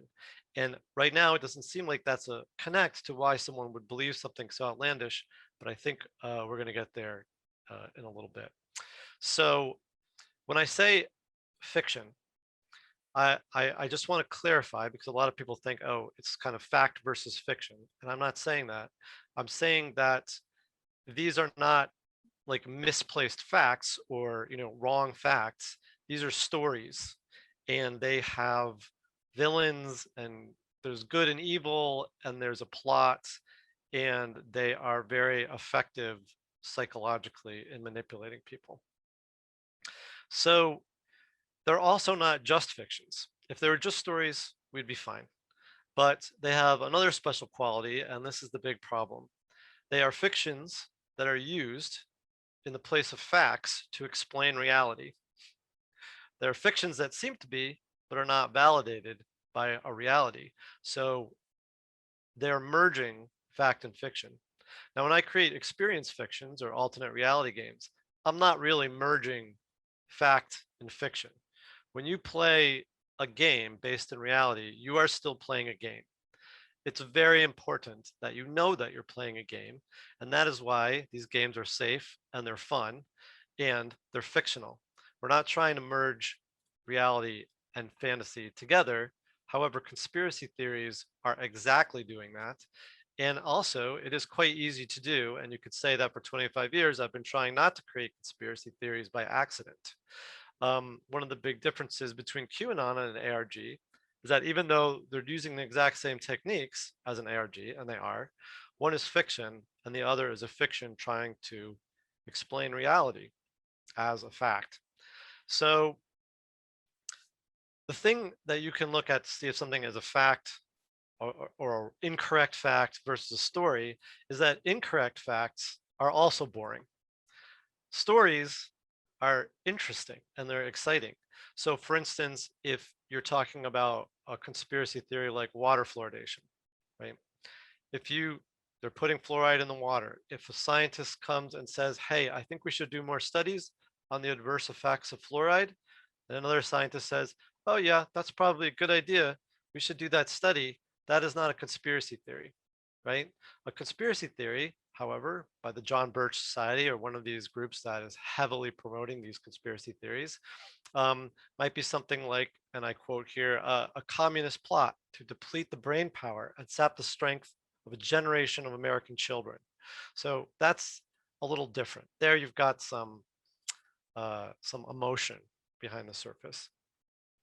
But this idea that we're using fictions to describe reality or to explain it is why you get a whole bunch of varying levels of dangerousness, right? A lot of things that we think about in real life, if we're wrong, nothing happens, right? I mean, I could literally think of the sun as being pulled in a chariot across the sky, and probably my life wouldn't change that much day to day, except maybe, I don't know, sunscreen or something like that. But mostly, probably a lot of what we think is already wrong. But if you are going to say that the coronavirus is a hoax or that Jews are responsible for your country's problems, then it's pretty likely that people are going to die. So this is a very weird, range from silly to absolutely deadly. So I'll give you a couple examples of this. And one example you've probably heard of before are contrails. And these are when the plane flies overhead, you see the white plume of cloud coming out from behind it. So this is an observed thing. People look up in the sky and they see it. Now there's facts to describe this. These are water clouds, mostly ice crystals. However, there are also conspiracy theories to explain this. And these run the gambit from very complicated schemes to control the weather, to control the population and submissiveness of whole groups of people, to trying to make us sick so that pharmaceutical companies can benefit and make money. But those are stories, and they are using those stories to explain what they see. Another one that I want to talk about is Wayfair. Has anybody, I don't know how we're going to get a little show of hands of how many people have heard of the Wayfair conspiracy. Anybody? Okay, you can use the reactions to raise your hand. Yeah, there we go. Anybody uses the reactions, raise your hand. But Wayfair is a conspiracy that was briefly, it came into being out of nowhere, and it was absolutely huge. I'm going to show you a picture here, if I can get my screen sharing working. So the basic idea is that some people came by the Wayfair furniture site, and what they found was that the prices were all mixed up. Some of them were very expensive, some of them were not, and that the products were named by a naming algorithm that named them after human names. And this is also an algorithm that's used by other companies as well. So they took those two things and they created a story about it. And what the story was that instead of selling furniture, what they were actually selling were children. So these incredibly expensive, armoires and throw pillows that were like $10,000 that were caused by this algorithm glitch were actually, when you bought them, you were really buying a child named what the name was on the product. I will now let me share the screen so you can see. So there we go. So this picture is what started it all. It's about 3 sentences. It says, "My spidey senses are tingling. What's with these storage cabinets, extremely high prices, all listed with girls' names and identical units selling for different amounts?" And this went from being this post that was posted on one single forum, which was r/conspiracy theories on Reddit. And by the end of this conspiracy, it had traveled across the globe. Instagram had over 4 million interactions with this. There were child trafficking hotlines that were absolutely jammed with reports. It was a nightmare. So the next thing that happened is, once the post was posted, the whole group of people on conspiracy got together and started workshopping the story, and they kept building on it and building on it. And some people found that there were, if you typed in the SKUs in certain search engines, they would return, the pictures of young girls. They looked at the names of the furniture, and then they found names of missing people who had the same name, and they reported these people over and over and over again, even though the people themselves went online and said, "No, I'm not missing. I'm here. Please stop reporting me missing." It made no difference. It went on and on. It was very popular conspiracy theory. It blew up very quickly, and then it ended equally as quickly. But it was a story used to explain some, algorithm, some anomaly in the pricing. Now, this is what we're looking at right now. basically, this was a group activity, and we are going to be doing this in a group to help simulate a little bit of what is going on there. So it's a little boring to judge these things by the factor of is it true or not. So if we flip it as a conspiracy creator and judge it by how good of a story it is. And I think you would say that the Wayfair story is much better than a algorithm glitch. It's got international child trafficking rings, allowing the sales of children to rich freaks through the mundane interface of a furniture store. It would make a good movie, right? And so the point of telling a conspiracy theorist that, yeah, but that's crazy, is actually what is attractive to the, to the whole process, is that it's a story. So the next premise that I want to look at, now that we've linked conspiracy theories to fiction, is to open up to this idea that conspiracy theories are fiction, but fiction itself has qualities to it that make us want them to be real. And this is really part of the conspiracy theory process. And I think that if anybody has gone to a movie as a kid, or maybe even as an adult, I remember my first time going to see Star Wars. It was quite uncomfortable to me that I loved the Force, but I couldn't move anything with my mind. Okay, there are a lot of kids waving wands, after reading Harry Potter and trying to, make this real. And it is actually, especially if you can remember back to when you were young and it's the first time encountering these things, it's quite a disconnect to realize I can't do this. Like you really feel like you should be able to. And this doesn't really go away as we get older. It turns out that we want to make things that we care about internally external, right? So if you look at another example, dragons, for instance, we all like dragons. And yet at the same time, we know dragons are not real, okay? However, that doesn't stop us from kind of edging into that category of trying to make them real, right? You got BBC documentaries on if dragons were real, would the physics of flight, work? Would they be able to, breathe fire? Would they, with the skeletal structure, could dinosaurs have been thought of as dragons? Could dragons have been extinct but had been alive at one point? Have we found anything in the, it just goes on and on. We're trying to wrap our heads around why maybe something like a dragon, would exist. And we're all saying normal people, and we know that they don't. And yet still every few years, there's another documentary about dragons. And now here's the thing, right? So there's documentaries and so on, but there's also hoaxes, and there's also videos, and there's also all kinds of things. And let me point to a couple here. Okay, so here's a cute one of a little baby dragon. This went around Snopes. And yes, people really thought that was in fact real. And there were quite a lot of people who thought it was real.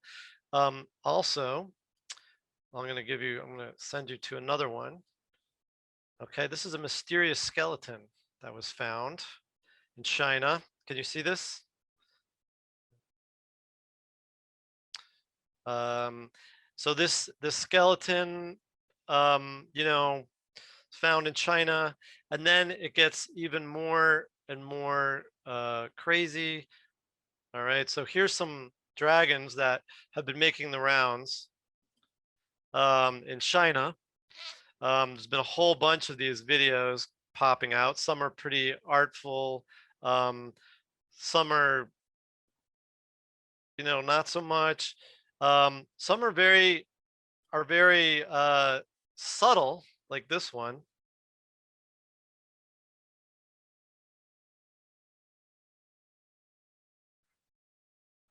And some are quite obvious maybe to us, but now the question is, we all have different like points at which we're going to slide into belief. And some people, it's not that much. You know, they see that dragon bone skeleton and they just want to believe it, right? They just want to go there so much that they're going to go there. Everybody has their own internal view of what gives us permission to believe it, but we want to. And that's the thing about fiction, is that I want to believe in ghosts and UFOs. I do. And yet I can't, because I haven't given myself permission to, because what I've seen and experienced hasn't been enough for me. But the first thing to understand is there are people that don't take much. So that's there's a fringe group right there. But if you look at what is going on right now in the United States, you're going to find something quite different. And we're going to talk about that in a minute. Basically, people are being given permission to believe in the things that they really want to believe in anyway. So if you don't get anything else from this, if this seems, you know, if it's getting long and talky, this is the thing to concentrate on that I'd like you to take home with you, that the thing about conspiracy theories is that it's not about the truth versus the conspiracy theory. It's about an outer truth versus an inner truth, right? These both feel good and true. And one of them, the inner truth, feels the best.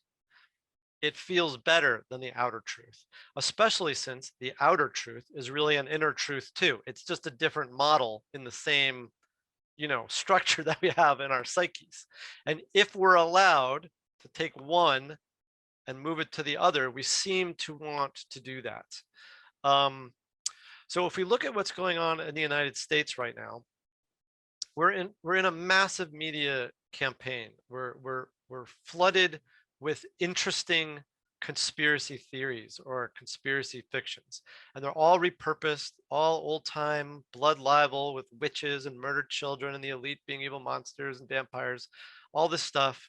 It's tried and true fictions from way back. But what we have that's different is that we've got the former president of the United States.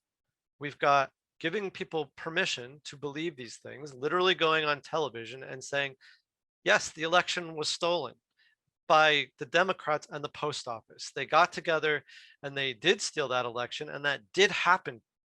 What you feel that you should have won, right? What you want to believe, yes, you can believe that. And there are all these news outlets saying the same thing, and there are all these congressmen saying the same thing. Now that doesn't give me permission because I don't like Trump. But if I did, how would I feel about that? If it was Obama, right? When Bernie Sanders lost the primary, the first primary with Hillary Clinton, there was a conspiracy theory going around about how the Democrats had blocked him. And it was very compelling. And there were emails and there was all this stuff. And I actually felt that one. I didn't not vote for Hillary Clinton, but my friends did. It gave them enough permission to believe what they really were believing anyway, which is that the centrists were never going to let them move over to the left, blah, blah, blah, et cetera, et cetera. And so this was enough for them to have permission to believe what they truly felt right to them internally. So it's an internal truth versus an external truth. And we're living in an age where that is being just completely destroyed. So basically, if we wrap this up in you know, these three stages, what we're looking at here is how enticing the fiction is to us, not how real it feels. That determines how much we want to believe in it. That determines whether kids come back from the movie and try to make the paperclip move with their mind. Okay, it's not, is that believable? It's how much did they enjoy it, right? And that works with all these fictions. It's how much people enjoy it. The second thing is how much proof personally do we require before we give ourselves permission to give into that desire? And it definitely is a desire. It feels very, very good. Okay, So how much proof do we individually have? And then the third one, and this is the one that is why the conspiracy theory market has blown up, how much proof, how much external proof are we being given, and how convincing is that proof? Are we being given permission? In other words, did the scientific community give me permission to believe something? My politicians. And remember, it's something that I want to believe anyway. I'm not going to believe something you want to believe. It's something that I want to believe. So in essence, people are being given right now high quality fiction that aligns with their inner beliefs to explain the world around them, and then being supplied with enormous amounts of permission to give into the desire to believe those things that they already desire to believe in. So the last thing is, why are conspiracy theories so tied up with propaganda and manipulation? Well, this is probably the easiest part to answer, because if you're just looking at facts, there's COVID, okay? And that does nothing. If you have an agenda, what you require is a story. You need it to be about the Chinese. You need it to be about the Democrats. You need it to be about something that matches your agenda. So the only way to do that is with a conspiracy theory or some type of fiction. If you're just looking at, hey, we're all going to get together, look at this virus, and then we're going to try to get rid of it, that's not going to work if you have an agenda to make people mad, you know, at Democrats, right? Or whatever it is. You may want to make people mad at the Chinese. You may want to make people, whatever it is, you have to create a story and a fiction that does that. So a lot of times conspiracy theories are not tied with any type of propaganda, but propaganda always uses them. It's always the fault of somebody, the Jews, somebody that you don't want to be, you know, that you want to get out from under is the problem. So I think that's pretty self-explanatory. We're gonna take a look right now at a couple of, I'm probably gonna do this all wrong, but I'm gonna give you guys the links in the, and you can take a look at some of these yourself. I'm gonna put those in the chat. And the first one we're gonna take a look at is called Ong's Hat. Now, this was we're going to talk about two conspiracy theories that were created as fiction. So these people did not say, oh, this is real, you know, and trick everybody. They were saying, I made this, this is a story, and yet people believed it anyway. So the first one is called Ong's Hat. It's often thought of as the first sort of prototype ARG. The person who created it thinks of it as a more of a culture hack. His name is Joseph Matheny. He created this complicated web of conspiracy theories that started from an article in Edge Detector by Hackam Bey. And by the end of this conspiracy theory, he was holed up in his house. He had people coming to his house that had to they had to be escorted off his property at gunpoints. People would camp out trying to get the answer to the conspiracy.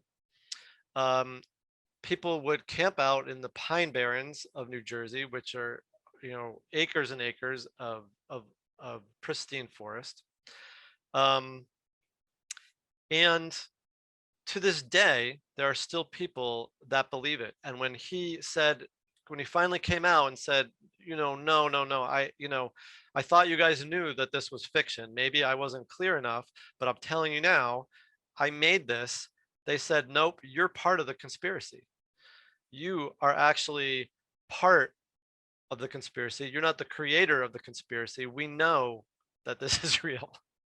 Okay. All right. Can we get, okay, yeah. So the next one that I want to talk about a little bit is called the Law of Fives. And it's very simple. I'm just going to read it to you. But the Law of Fives is created in a made-up religion called Discordianism. I don't know if anybody here is familiar with it, but it was a made-up religion, and it was designed to point to the idea that if you looked hard enough for something, you could find it. So the law of fives says very simply that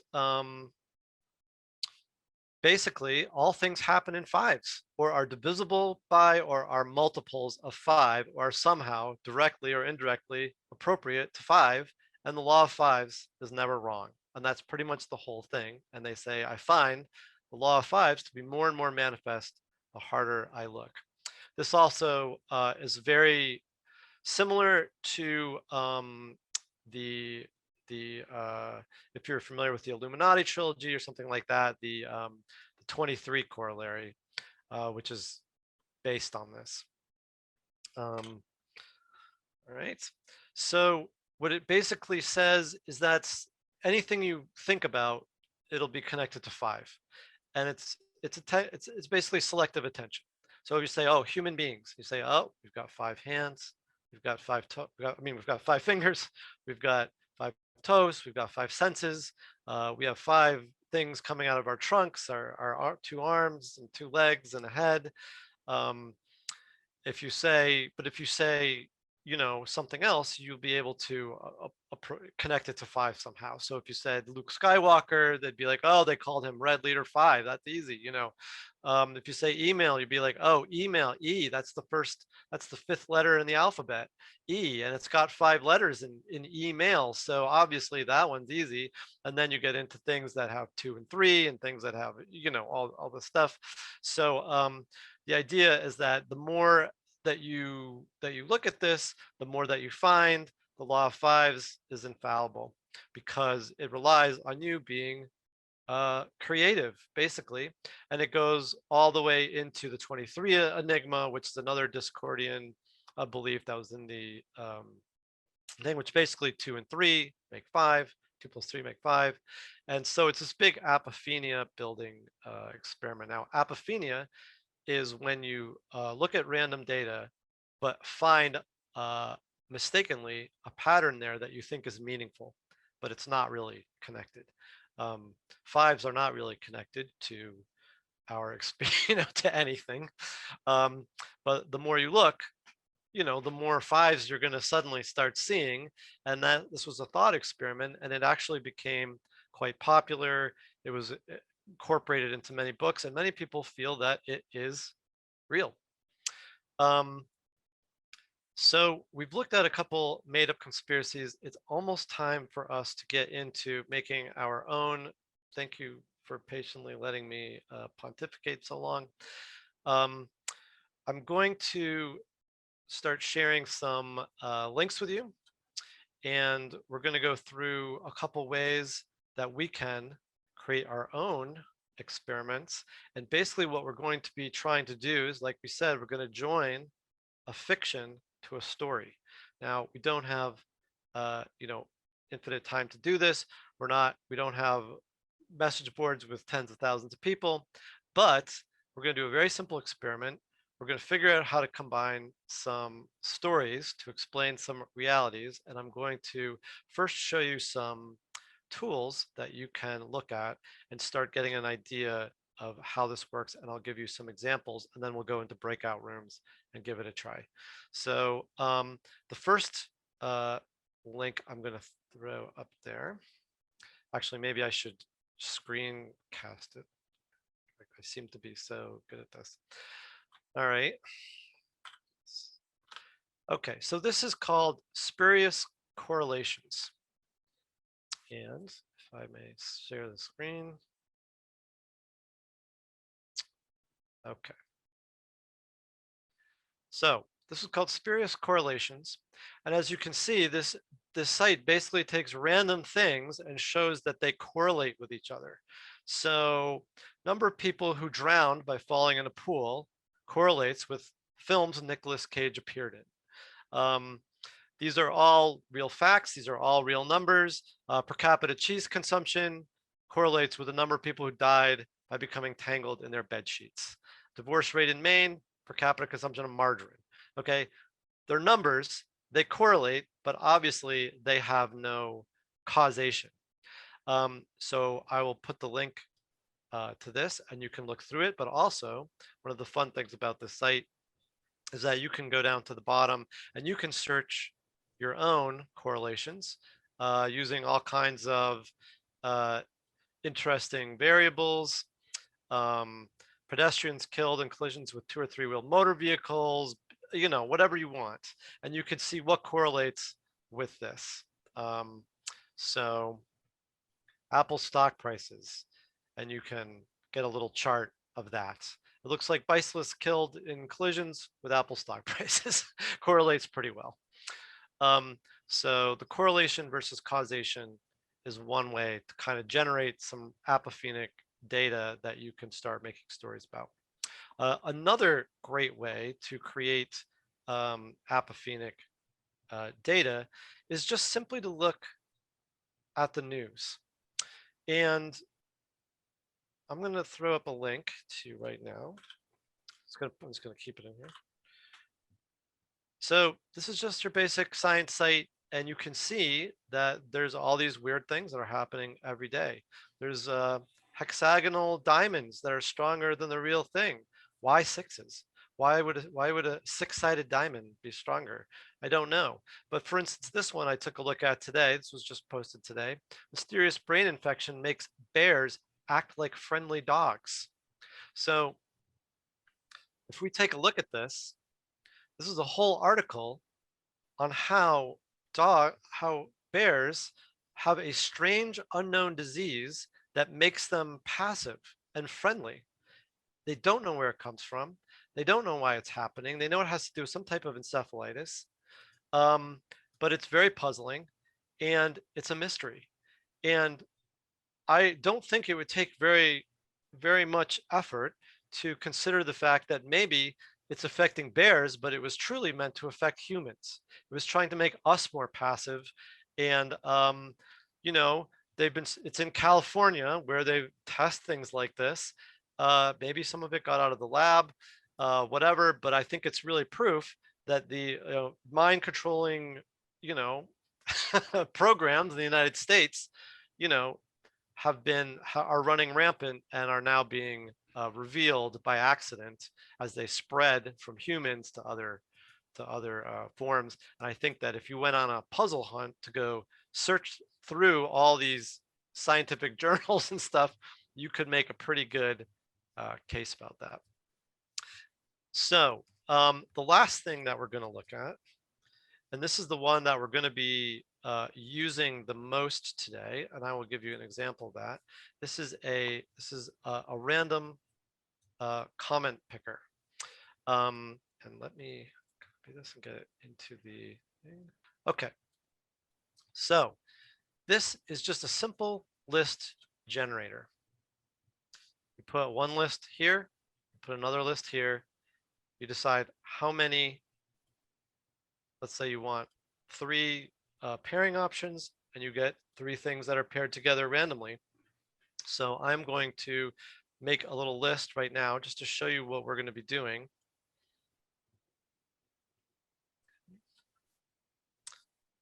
All right, so the first list I'll put up at the top.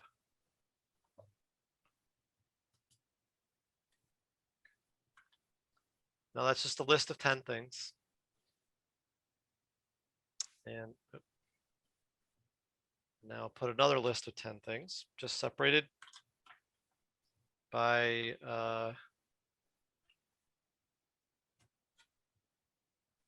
new lines, by returns. Oops. And then what I'm going to do is I'm going to say, set it to 3. I'm going to say create combinations, and I'm going to get 3 things here: purple diamond, solar powered lemon, and dreams evil. Okay. And then I start to create my story, and I'll tell you, I'll give you an example of one that I did. Now, if you don't like it, you can just hit it again and get some more. You know, grass versus clouds, so, you know, whatever you put in here, social media and children, anything that you want. You can keep going. It's not necessary to like take the first one that you get. Dogs and evil. Okay. So what I did was, the first one I went to, I got purple and danger, which I didn't really like. It didn't seem like I was going to find anything combining purple and danger together. However, I took it up anyway, and I started going through it. And what I found was that it worked very, very well. So first, I had purple danger, there wasn't anything, et cetera, et cetera. But then I came across this article by NPR. I just did a Google search, and it said purple is the new red. How alert maps show when we are royally hued, because now what we have is we've got purple as our new danger color in the United States. So I thought, well, that's pretty handy. Let's see if I can come up with something a little bit more than that. So here you can see this is our now most widespread dangerous colors, purple. So I went through and I found that there were funeral guides that in Thailand, purple defines sorrow and is reserved for widows to wear while mourning the death of their spouse. Other people are forced to wear black, but the widow wears purple. Also during the crucifixion, to talk about Christ's suffering, the symbol of pain, suffering, Christ is purple. Devout Catholics in Brazil also wear purple. Then I found out that there was a purple death. There was a purple plague, the purple death, because people turn to purple color when you die from asphyxiation. You turn purple. Purple is the color of bruises. And in fact, when you look at the science of the color violet, it is right on the edge of the wavelength, the opposite of red. Violet looks very dark to us because we can barely see it as it fades into ultraviolet. It's on the edge of the unknown, and purple just isn't the color of wizards and creativity. It's actually the color of the unknown and death, and always has been. And that's my case, and I'm sticking to it. So that's kind of how it works. We're going to break you up into rooms. You're going to each put 10 words on the top list, 10 words on the bottom list. You're going to mix them all up, and you're going to find something that you like, and you're going to start writing a story about it. I'm going to go in each of the rooms, and I'm going to give you a link to a shared Google Doc, and you can start coming up with, with your conspiracy theory. I think I'm going to give you a couple more tips to go along with here. And I'm going to say that when you are doing this, it is most important to create something that is interesting. Just something that really grabs your attention. You do not have to be accurate. In fact, you shouldn't be. Some things that help are authority. If you say, hey, the president of the United States says this is real, right? But you can also say, oh, my cousin's a cop and he's seen this a lot, right? Something like that, okay? You can gamify it. You can ask a question. One of the ones that came up was pebbles and bench. Now that didn't seem very useful, but someone came up with the idea to game it up a little bit and say, hey, I was at my park, and near all the public benches were these little teeny piles of pebbles underneath. And they looked like they were there on purpose. And it was really creepy once I noticed them. I started noticing them on all the benches. Do you guys see anything like that? Is there anything where you are? And they took a little picture of a bench with just a little teeny pebbles in a little pile. And it kind of made a game of it. And you could certainly see something like that happening, building up a story about who is leaving these little pebble piles, and people could post in from all over. Doesn't have to be long. Remember, the Wayfair conspiracy theory started with 3 sentences, 1 post, and 1 picture. Now, I am assuming that the Wayfair conspiracy theory was promoted heavily by the general propaganda community, but you get the general picture. It can be something very simple. It can just be a question. Another thing that really helps is if you're really irate all the time. There was a fake correlation on the correlation site between people owning iPhones and them falling down the stairs, right? So if you shout loud enough, that sounds really bad. If you say, how could Apple be making billions of dollars when people are literally dying, mostly children, they're falling down the stairs and dying, and they're being hit by cars, and nobody cares about this. Why isn't this being reported? Okay, get angry. Use lots of exclamation points by all means. outrage is really great. Also, science is really great. You can get almost anybody to believe something with science. And if you say, oh, well, I couldn't find a study on that, or I didn't know that, that is fine. You can lie. You should be lying. You should say, you know, all the studies point to the fact that this is true. Why don't you do some research and look it up? Okay, you lie, just lie, but put some science in there. People like it. And eventually, you know, you can just hire some guy to be like, yeah, I am a scientist and that is true, right? It's okay. You can work in teams. Okay. Personal experience is good. Yes, I've seen this. Yep. No, I'm a cop and I know I've seen this. You can lie that you're a cop. You don't have to be a cop. The other thing is that if you are like, you know, questioning any of this, like, let's say you can't find a good correlation, like you don't like any of the correlations that you find, you can make one up. It's totally fine. People do it all the time. So for instance, violent crimes connected to violent video games. That is not true. There is nothing like that. And yet nothing persists more than that, except other correlations that don't have any connection to each other, like crimes during the full moon. That's not real. There's nothing like that. It's not in any, it's been studied. They said, oh, how many crimes did you get? The same, right? Okay, you can measure this stuff. And yet that's not going away. So if you want a correlation that isn't in there, just simply make one up, just lie. So the goal here is to create a great story. It's not, nobody is going to look. The attention bias that people will have for a good story will swallow up all of the facts, push them all aside, and let people see what they want to see.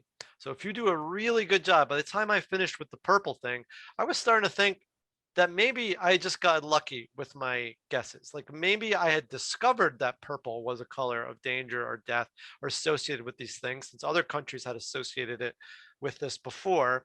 And that's that eerie place that I would love for you to get to, where you start to wonder, am I creating this or am I discovering it, right? Some may get there, some may not, but as long as you get a good rockin' story, that is really all that you need.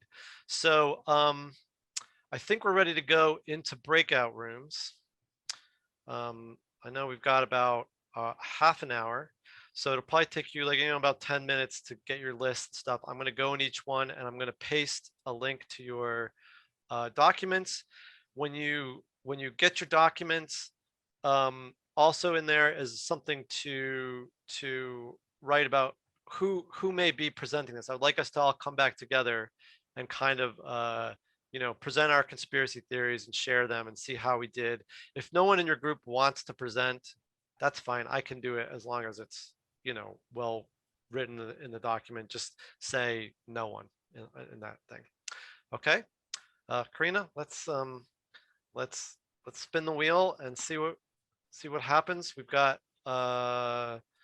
44 people. 5 rooms is good. Right. Okay, let's do it. I'll open them up. Okay.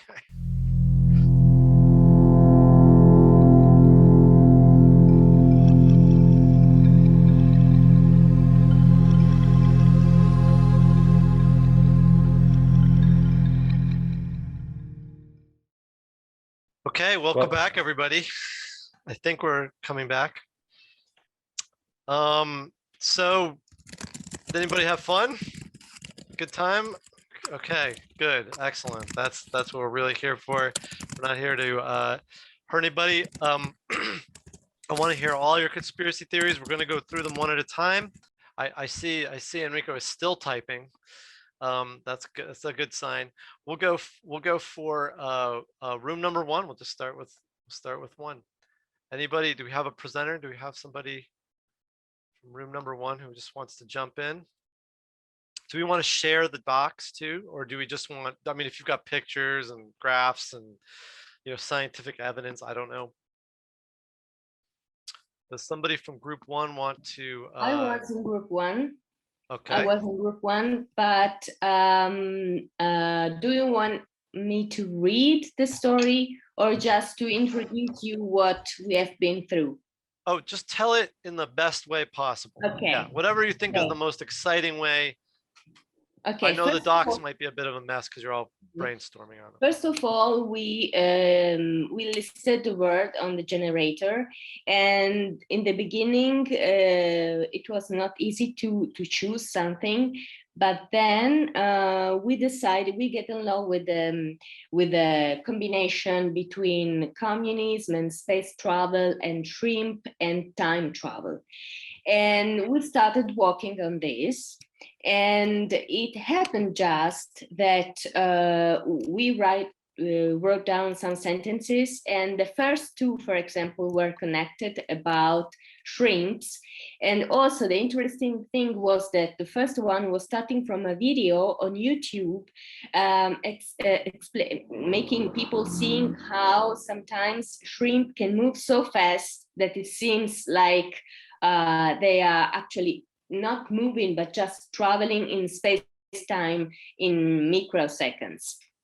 And so we started considering this aspect, and it turned out that shrimps are aliens that can travel in space-time, and that the shrimp industry is just an industry made by governments cooperating with the aliens, producing shrimp food products that we eat so that aliens can control our body and mind. And this explains the phenomenon of déjà vu. We have this sensation of déjà vu because actually we have the aliens shrimps that can move so fast in space-time inside us. And so the headline is Shrimp Cause Déjà Vu. And then we have the story explaining this plot between the apparent food industry, which is government controlled, of course, and it's just a cooperation with these aliens. And then we have testimonial. We have a person saying, eating shrimp caused me to forget who my own children were. And also we have a fisherman saying, I'm frankly surprised that every day people are just not figuring this stuff out. We in the fishing industry have been aware of this connection for years. Excellent, excellent. I don't know what we would have done without your research. Thank you for saving us from this. And, you know, I hope that that fisherman will remember his children in the future as he moves in correct time. And lay off the shrimp, everybody. When you go to a cocktail, it's all spread out there for you. And of course you go for it, right? It's delicious. Why are the aliens so good at making food delicious? Jesus. Okay, that was great. Thank you so much. All right, room 2. Who is the representative for room 2 that would like to I will represent room number 2. I hope I get it together because we were all working till the very last minute. But maybe like a short timeline. So in 2014, there was a big a European Regional Development Fund that funded sort of a new solar paneled bus production in the European Union for over 8 or almost 9 million or maybe billion, I don't know, euros. And it was an operational program that would run from 2014 to 2020 as part of the investment under the priority of low carbon economy. And the European Central Bank gave the job to Volkswagen to produce a new solar panel powered bus. However, and now this is maybe still a little fictional because the scandal maybe did not happen, but might happen any moment now. And this is what seeps through, maybe through forums and stuff, that these solar panels are produced in a faulty way, so that they are actually, and they're mostly used, I should say, in school buses for teenagers and children. And these solar panels are used to, they produce these kind of microwaves that affect the brains of teenagers and children in such a way that their developing brains get destroyed in ways. They're cooking them in these buses. They're microwaving them in these buses with solar power. And so why all this happens is because they actually want that a scandal happens, because what happened also in 2014 was that Volkswagen Group was the official partner of the Winter Olympics in Sochi. And that's where they met together with the Gazprom CEOs, and Gazprom basically paid off the CEOs of Volkswagen and offered them also a part of the Ukraine in order to produce these faulty buses, these faulty solar-powered buses, because Gazprom's ultimate goal is to take over the European bus market and destroy the electronic car industry, and with their own buses that are, of course, run on gas and not on solar power. That's amazing. And of course, you know, you'd go to Volkswagen for that because of their scandal in the United States about of course. Yes. It's a harakiri the emissions. Yeah. Yeah, this has everything. It's great. It's got endangered children. It's got science you don't understand. The idea, just the vision of buses microwaving children with solar radiation is so horrifying that I almost want to believe it. It's awful. This is awful. And you wouldn't even know it. You can't feel microwaves. They're just being cooked. Solar power is bad for you. I think that you know, that's one that the gas companies could really latch onto. I really like that. Ruthless car producers. That's just awful. Okay. That actually explains why my cousin had those problems when he was going to school. Yeah, you know what? Why is there so much ADHD? Why is there so much? Why are there so many? Why does everybody have an IEP now, or some type? Your kids always got something now. Well, now you know. Ritalin. Probably Gazprom also finances Ritalin production through the same scheme. That's right, they do. I heard that. That's true, actually. I don't know if that's true. Okay, room number 3. Okay, so in our case, so what we actually ended up doing is that the thing that basically we're going to say is not so much a theory. I mean, the things that we are going to tell you are so in everybody's face that it's hardly news for everybody, for anybody. So so there are just a few things, and it just so happened that we string them together. So first of all, peanut allergy has increased dramatically in the past 10 years. And the second thing is that cryptocurrencies have also increased dramatically in the past 10 years. Now, we did some extra research. We looked at in the United States in particular, and you look at the states that do cryptocurrency mining, and you get things like Idaho, Washington, Tennessee, Arkansas, and so on. If you look at the states that do that farm peanuts, you see that none of these states are actually the states that mine cryptocurrencies. Now, we all know that COVID is caused by 5G. What is the obvious conclusion is that peanut allergy is caused by mining cryptocurrencies. And you can see that because in the US, the states that farm and presumably eat peanuts are not those where cryptocurrencies are being mined, because there everybody gets allergic, of course. Now, if you go dig into how exactly this happens, that mining cryptocurrencies give you peanut allergies, it's really hard to find, which clearly shows that they don't want you to know it. But there is a website for real called cryptopeanuts.com, which is quite suspicious. And we were also told that the US Food and Drug Administration is actually secretly developing the first blockchain to treat peanut allergy. This is our story. That's ironic. Wow. Yeah. That's excellent. I like it. I like that a lot. I think there's a lot going on there. You know, it obviously rides the 5G solution all the way in there. It's got technology no one gets, and yeah. I like what I heard in the group too. That's it in a nutshell. We gotta add that in there. All right, next group. Was group 4? Group 4.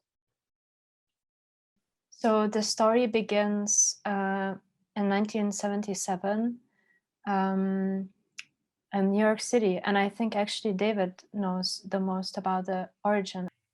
It was revealed that at Studio 54's opening on April 26, 1977, that a new virus was unleashed into the New York community. The controversy said that it was spreading in the heat of the subway stations. The virus was being spread through the fingertips. And for this reason, the Studio 54 switched from fingerprint checking to facial identification on entrance. Scientists claim that people who have caught the virus tend to exhibit shame towards their fingertips. However, those scientists were silenced by large corporations who are collaborating with the aliens and lizards. WikiLeaks published secret documents that reveal that this disease was brought by aliens to Earth. It enters through fingertips, deletes the genetic information of the person, and instead replicates the alien inside. This is seen in massive data sets collected by Apple and Zoom of faces and fingertips, where there were lots of identical fingertips, proving that aliens have been inserted into millions of people. One of our individual researchers confirms the correlation between the symptoms of the virus and uncertified vaccines. The group members have been infected with the aforementioned virus. The included shame prevents them from speaking up about their findings. I think that's got legs. I think that, you know, I love the tie-in to Studio 51. Anytime you can get something famous in there, you know, is great. But I think that they, you know, the spread obviously wasn't fast enough. So they're looking at other ways to spread this through the, you said the vaccinations. I think that's a good idea. So that almost sounds a little bit like it could be a really good creepy pasta on Reddit or something like that. The idea that there's multiple fingertips, that if you go through these databases, what you're going to find are duplicates, and it's not because fingerprints aren't unique, it's because the people aren't unique. Right. They're the same person. They're clones or aliens or something. Yeah. Good. Human Twitter bots. Yeah, who knows? Maybe this COVID thing with us constantly disinfecting our hands all the time is the government's trying to, or some organization of scientists trying to stop the spread. You know what I mean? We're all isolated now. We all have COVID. Maybe they did design COVID, but maybe they designed it to stop the alien spread. Maybe it's for our own good.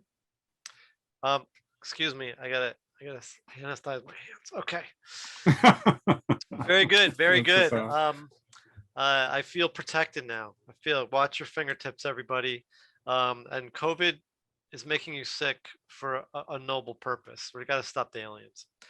All right. On the other hand, you have to think about it, because it's like the scientists that they're always trying, they always think on how to do things, and they don't think of whether they should do it. Right? I know, exactly. A bit irresponsible. They didn't consult us if we wanted to. But then again, think of the mass panic. Isn't that always their excuse? We didn't want to scare anybody with the alien thing. Yeah. Okay, group 5. I know I'm gonna like this one. Okay. All right. I will start with something that we all know. We all know that Google is bad. I think we can all agree on this. Evil. Something else I guess we can all agree on is that rainbows are actually good. So I think these are 2 facts that we can, everything else may be debatable, this we can agree on. So there's a big question though now. How come, if Google is bad, why are they using a rainbow as a logo? And we've been doing research, and did you remember the BP oil spill in the Gulf of Mexico in 2010? So what we actually found out, if you all remember this, and if you have asked yourself the question as well, maybe, where did all this toxic waste go? We've been asking this ourselves, and we've been doing a thorough investigation, and we learned that actually BP is employing Google to storage their toxic waste in the cloud. But not just the cloud like the internet. They're using something that is called electrochemical computing, where they're linking clouds in the sky to the computer clouds. So this, you know, this is why they're called the same cloud, like iCloud and cloud in the sky. And this technique they're using is electrochemical computing. It is linking the digital world to the reality, and that's how they're getting the toxins out of the ocean into the cloud. The good thing out of this is that at the end of the rainbow, you actually have, you're able to mine Bitcoins, so that's a nice thing. But the bad thing is that, so you've been told that rainbows are good, but they're actually not. They're actually really bad for you, because they're kind of like bursting open the chemicals that are stored in the cloud. And yeah, so, but we're told, you know, like we're kind like of an oil slick. Yeah. It's the oil. I haven't thought of that one. Yeah. So the animals know it. They actually run away from rainbows, like the birds do it. You can see in chemtrails. Chemtrails do have rainbow like spoils at some points. That's where it's happening to, and there could be an antidote. There could be, because you know it's a rainbow. It's actually a full circle, but it's at the bottom of the flat Earth, and we can't really reach it because it's at the bottom. That's where the antidote is, and the problem is, yeah, we're told the Earth is round. We can never reach it though, and that's where we are now. And yeah, the Google logo is kind of brazen. So what's great? Yeah, the Google logo resembles the rainbow because they're so brazen about it. They're actually rubbing it into our faces, and luckily we found it out. And you can see a very good graphic that explains it all combined. I love this mood board. I'm getting it immediately. Yeah, they don't care about us. They don't care that we know. They're just above it all. So what I'm getting, and I'm gonna let me know if I'm getting this theory right.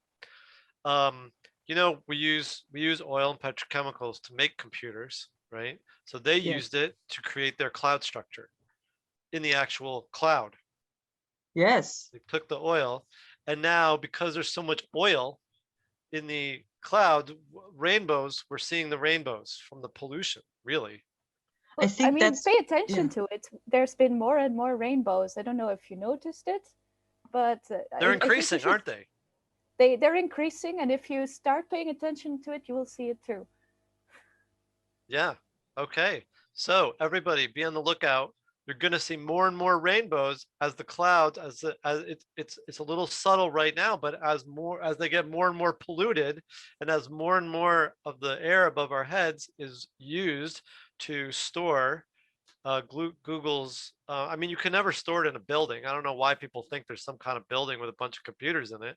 You can never get that much computing power from a physical thing. It's got to be bigger than that.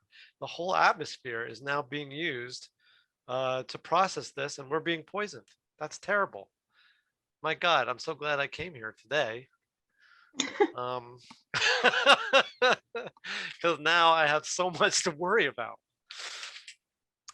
Okay, everybody, thank you so much. It's after 1. I guess this is our discussion time. I love these. These are great. I'm curious to hear what you guys thought. You know, there was a lot of I beginning. I was curious how you felt about your breakouts, if it was interesting. And I know you scared me, but you know, was it an enjoyable experience? First of all, anybody just feel frustrated? You know. Well, it was great. I love it. Really, I really enjoyed it. It was super fun, and it was really also challenging our minds to make connections, and then to make this totally random and absurd connection, making some logic. It was great. Oh, good. I'm glad you enjoyed it. Thank you. Yes, and I think it can be very addicting once you get going. Yes, well, I think that's definitely happening in these, in these QAnon groups and these things, where people try to come up with explanations to prove what they want. It's actually quite fun. I mean, let's not forget, this may be the first creative writing any of these people have ever done. Especially in a group and all getting together, and you make bonds. You get to know people as you're doing it, and that's part of it too. And some of those people are real, and some of those people are other agents trying to get you, to feel sutured in. Right? There are none here, as far as I know, but we didn't vet you guys, so there could be some peanut people in here. Yeah, and what I find also so interesting in your article, where you talk about the dopamine hits that people get when they actually problem solve. So it's also a really biological phenomenon in a way. Yeah, it is. Solving puzzles is a biological phenomenon because you want to be good at solving puzzles. So you do get a nice dopamine hit when you're playing a game, or when you fix a lawnmower or whatever it is, you get rewarded, right? The problem is you get rewarded exactly the same when you think you solved the problem, but you're wrong, right? And so that's your instead of an epiphany where you discover the true nature of something and get rewarded, like, oh, that feels great. That's what scientists feel, and all, when they do something hard, but you get equally as rewarded for what's called an apopheny, which is revelation as delusion, when you come up with something totally wrong. And it was originated by a German psychiatrist to describe pre-schizophrenic states. So before schizophrenics would start to become delusional, they would have this sort of area where everything felt charged with meaning, and they knew something was going to happen, something big was going to happen, and at that moment they figure out what it is, and it's wrong, right? They figure out, like, I'm being controlled by aliens. That's what's happening. I'm not in control of my own feelings, and they get this very, absolutely sure sense that whatever fictional thing they've come up with, what is real, and that's apophenia for real. So I kind of feel a little bit of a side that people are being trained to think in an apophenic way, to get dopamine hits for getting together to solve puzzles that aren't real. I mean, you guys knew that you were creating fiction, but I think in these groups, people really feel like they're solving puzzles, and they're being led to conclusions, and all they have to do is reach the conclusion that is being set up for them, and they feel like, I got it, you know what I mean? And they get that hit, and it poses them to solve another one, which is, I think, why they glom onto everything, why they glom onto 5G, why they glom onto Wayfair, why they glom onto vaccines, why they glom onto everything that comes down the pike, because they're getting a lot of pleasure out of it, I think. Anybody else? Sorry, I took up all the talking. Yes. I had a question, and I was wondering, with the pervasiveness, like just how everywhere these outlandish theories are, and how widely accepted, not just on the internet, but on on the news and some bigger media, how can we kind of like immunize ourselves just against, like, what red flags should we look for right away? Oh, great question. Yeah, I think the statistics at the last polls were that over half of Americans, like it was much higher in the Republican Party, believe in some kind of QAnon conspiracy theory. So most of the people that if you're a Republican, believe in something. It was like 80% or something like that. But over half of Americans in general believe in something like this. So it's everywhere. So I think the immunization process, part of the immunization process is what we're doing here. Like, it's a new media literacy, right? Like, I got totally taken off guard, not by QAnon, but for instance, I did not understand that like 200 or 300 of the followers that I had were actually not real people, right? I was having conversations with, fake people. Some were AI, some were just bot farms that were, run by people, and they could have a conversation with you. But it was astounding, right? So I think that what we're looking for is education, and people are like, well, you're just giving Q more attention, but I think it's just the opposite. Q's got all the attention that he needs. He's got the former president of the United States talking about him. He doesn't need any more attention. He's not worried about us, right?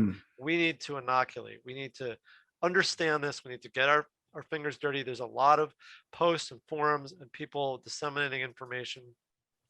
That's what I'd say. The more we know, the better we're going to be able to teach your kids. My kid came to me one day and told me a joke, and I said, I don't get it. It was about Biden running after a school bus or something like that. He's like, oh, because Biden's, he's a pedophile. I'm like, what? He's like, yeah, it's on TikTok. Look, there's a picture of him. It's creepy. And we had to go through the whole thing. Like, I didn't, you know what I mean? Like, they're coming for us, right? So the only way that we can inoculate ourselves is by talking about it, trying to understand it, and really, just spreading the word. This is not just like normal society either, right? This is a battle. Like they're literally, when people were like, oh, QAnon is just this thing that took off or something like that, and it wasn't. Far back as 2017, there was over 4,000 Twitter accounts created to boost the people who were boosting QAnon. So it seemed like, oh, they just went, this one YouTuber picked up on QAnon and it started very organically, but 4,000 people were force multiplying that one person, and we know that those were Russian accounts. So this is a battle. I hate to say it, but we're under attack, and people have got to wake up to it. And I think that part of the problem, and I won't talk too much more, but is that there was a commercial manipulation already in place. We were already primed to be manipulated by Amazon, and I don't want to keep picking on Amazon, but everybody does it, right? Everybody was using the information to spy on us and feed us certain things. So when the propaganda people said, hey, we could use this too, it was just already there. So education. Sorry, Sadie, that was a long answer. Thank you. Sure.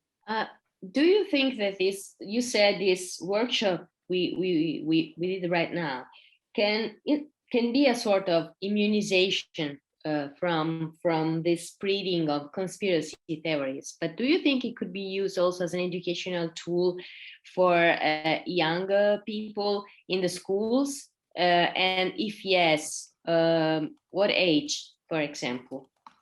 I think any age can start learning about this stuff, because I'm telling you, they're coming after kids. Like, they're definitely targeting kids on TikTok and stuff. I think anybody can get into this stuff and see it pretty quickly. I've seen very young kids start spreading these conspiracy theories. I think it should be a media literacy, step of classes. I think it can start young, at one level, at the level they're at, and then there could be another course for a different age of kids. Just like advertising, you need to just help them understand that now it's not just that everything on the internet isn't true, but some things are actually actively trying to manipulate you. I know Google's tried to do some things, but yeah, I don't know if this particular class is very inoculating. I feel like it might tend to attract people that already feel this way about conspiracy theories. But yeah, I don't know. But I really wish that there was a media literacy campaign going on for young people. I have one question, and I'm not sure, or I hope I can make my thought transparent, because I don't know yet what the thought is exactly. So you spoke about it's about inner truth and outer truth, and you talk about how we can ourselves making immune about it. And or what my question is, maybe, or if we learn how to make these conspiracy theories, to understand how it goes and what should be avoided, or what is the problem, is it not more maybe, or I think because to going back, because I think the same problem, or it's a kind of binary where the problem is created, that on the one hand, the idea of objective facts and the other people who making these crazy schizophrenic things. So maybe it's more about to create a kind of an ethics of making fantasies, or because I mean it's also interesting that we enjoy it, and this is part of that fantasies making worlds. And I have a bit the feeling it's so much about to understand how it's dangerous, and I think it would be more interesting to think about an ethic, or also I mean, it's also interesting that all these conspiracy theories are somehow what would be a progressive conspiracy theories, because also it's interesting because it opens up how we perceive our world, but in the same moment it shrinks everything down to one level of explaining everything. Or I think it would be interesting to find out ways or to change it, or to find ethics of fantasizing, and not only to saying how it is made, or this is dangerous. Or this was now maybe in my thought, maybe also because this question of inner world and outer world is exactly how a Western society is creating truth, and how it's creating knowledge. And this idea of overstepping this border can also heal something, so that we make, if we think about our own history as a person, we have to make fantasies, we have to make stories. We cannot say there's an objective truth, and I think that's also a problem of Western society, that we objectify everything. But how can we escape this? On the one side, the objective, and the other side, the schizophrenic, and I mean it deals in this area. Yeah, it's really interesting. I mean, I've done a lot of study on sort of like imagination and fiction, and basically, you know, I don't have time to get into it right now, but basically, what we would call, you know, fiction is it's basically ego maintenance and development. You know what I mean? When you're engaged in fiction, it's a very internal. So I've got a paper coming out about the default mode network, and how when we engage in fiction, we're not really engaging in an external pastime. The default mode network is the network inside us that is self-referential, and that's what activates when we engage in fiction. So when we're engaging in fiction, we're engaging in an internal, you know, alignment of our ego. We're even possibly creating our ego. You know, that the ego itself is a story or simulation that we're constantly massaging and meditating about. The difference is that our view of the outside world is also inside us, right? There is no outside model of the outside world that we can understand. There may be one, but only we can only think inside our own minds, right? So we have two models going on, and they're mushed together. Like I don't think that humans, I think it's more likely, you know, we think of ourselves as these sort of rational creatures that run around trying to solve problems, but the reality is humans are designed to live in a world we don't understand and can't understand, right? We are never going to understand everything. Our brains just are not complicated enough, you know, so we are really built to survive in a world that we don't understand and to create meaning. And by meaning, I mean, you know, okay, we see the sun and it looks like it's going like this, right? You know, we just need something that helps us know when that is, or you know, whatever. But we don't know anything that's going on. I don't know what's happening right now. I don't know how the internet is working. I don't know how, you know, how to make this thing. You know what I mean? And I don't know anything outside. I don't know anything inside. And all the stuff that I do know is probably wrong anyway, and it's going to be more complicated and weirder, you know, than the version I'm being told right now. So that's not answering your question, but we live in a world that we don't understand, and so stories, you know, are one of the ways that we do that. But we do still have a story that we project out onto the world and a story that we reflect in on, it seems. So maybe if I could throw something that one could get from the scientific method, and it's not something that scientists particularly do or do nearly enough, but maybe they should, and maybe we all could a bit, is to keep in mind that what we want as a pulsion is to align the world to some views that we have.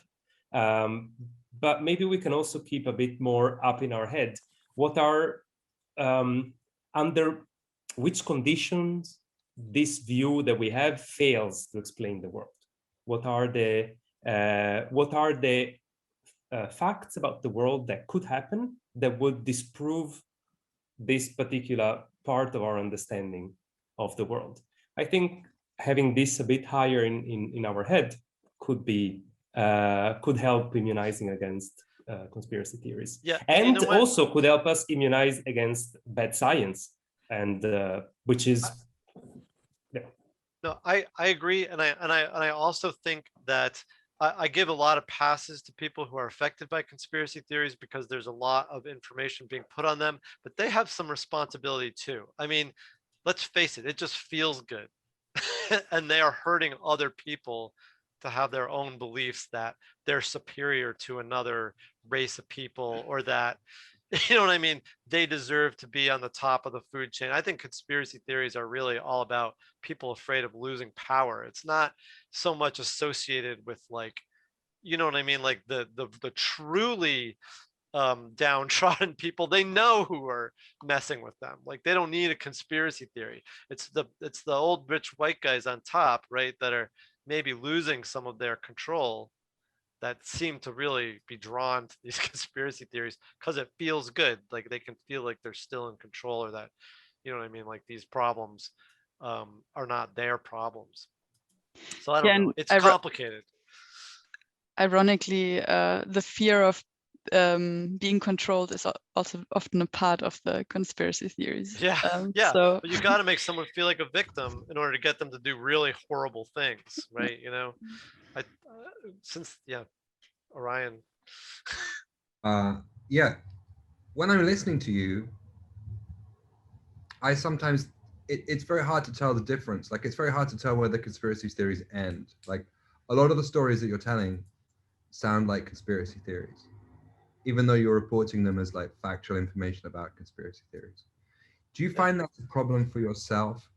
Like, how do you sift, you know, it's very interesting, you talk about these kind of different realities in your mind.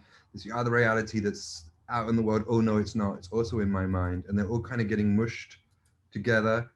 How do you unmush this, or can you really? Well, I think the first thing that you do is that you, like, a lot of people read my article and said to me, but you're using the same techniques in your article that conspiracy theorists use. You're putting out breadcrumb trails for us to follow and moving us down. I'm like, that's right. I am, right? These are the same things. Like, when I tried to talk to conspiracy theorists and I say, hey, that's not true, the Washington Post just reported on that, they come back to me and they say, well, I don't believe the Washington Post, they're liars. And I say, well, who said that to you? And they say, the president and my congressman and my state representative, and every news article that I've read in my you know, in OAN and Newsmax, and and all my friends, right? So I'm like, oh yeah, that's right, the president of the United States is saying that the news is all false. So you have to convince them of a conspiracy theory to get them to not believe their conspiracy theory. So that's complicated, right? And I know people who are alternate reality game designers and so on, and they've gone down their own rabbit holes trying to figure out who's behind Q and, you know, whatever, and it gets equally complicated, right? So I think that really what it boils down to is, when you're doing this stuff, is transparency, being as transparent as possible. I'm not hiding myself. In other words, I'm here and I'm talking to you and I'm giving you my background and my contact information, so you know what I'm good at and what I'm guessing at, and, you know, and so on.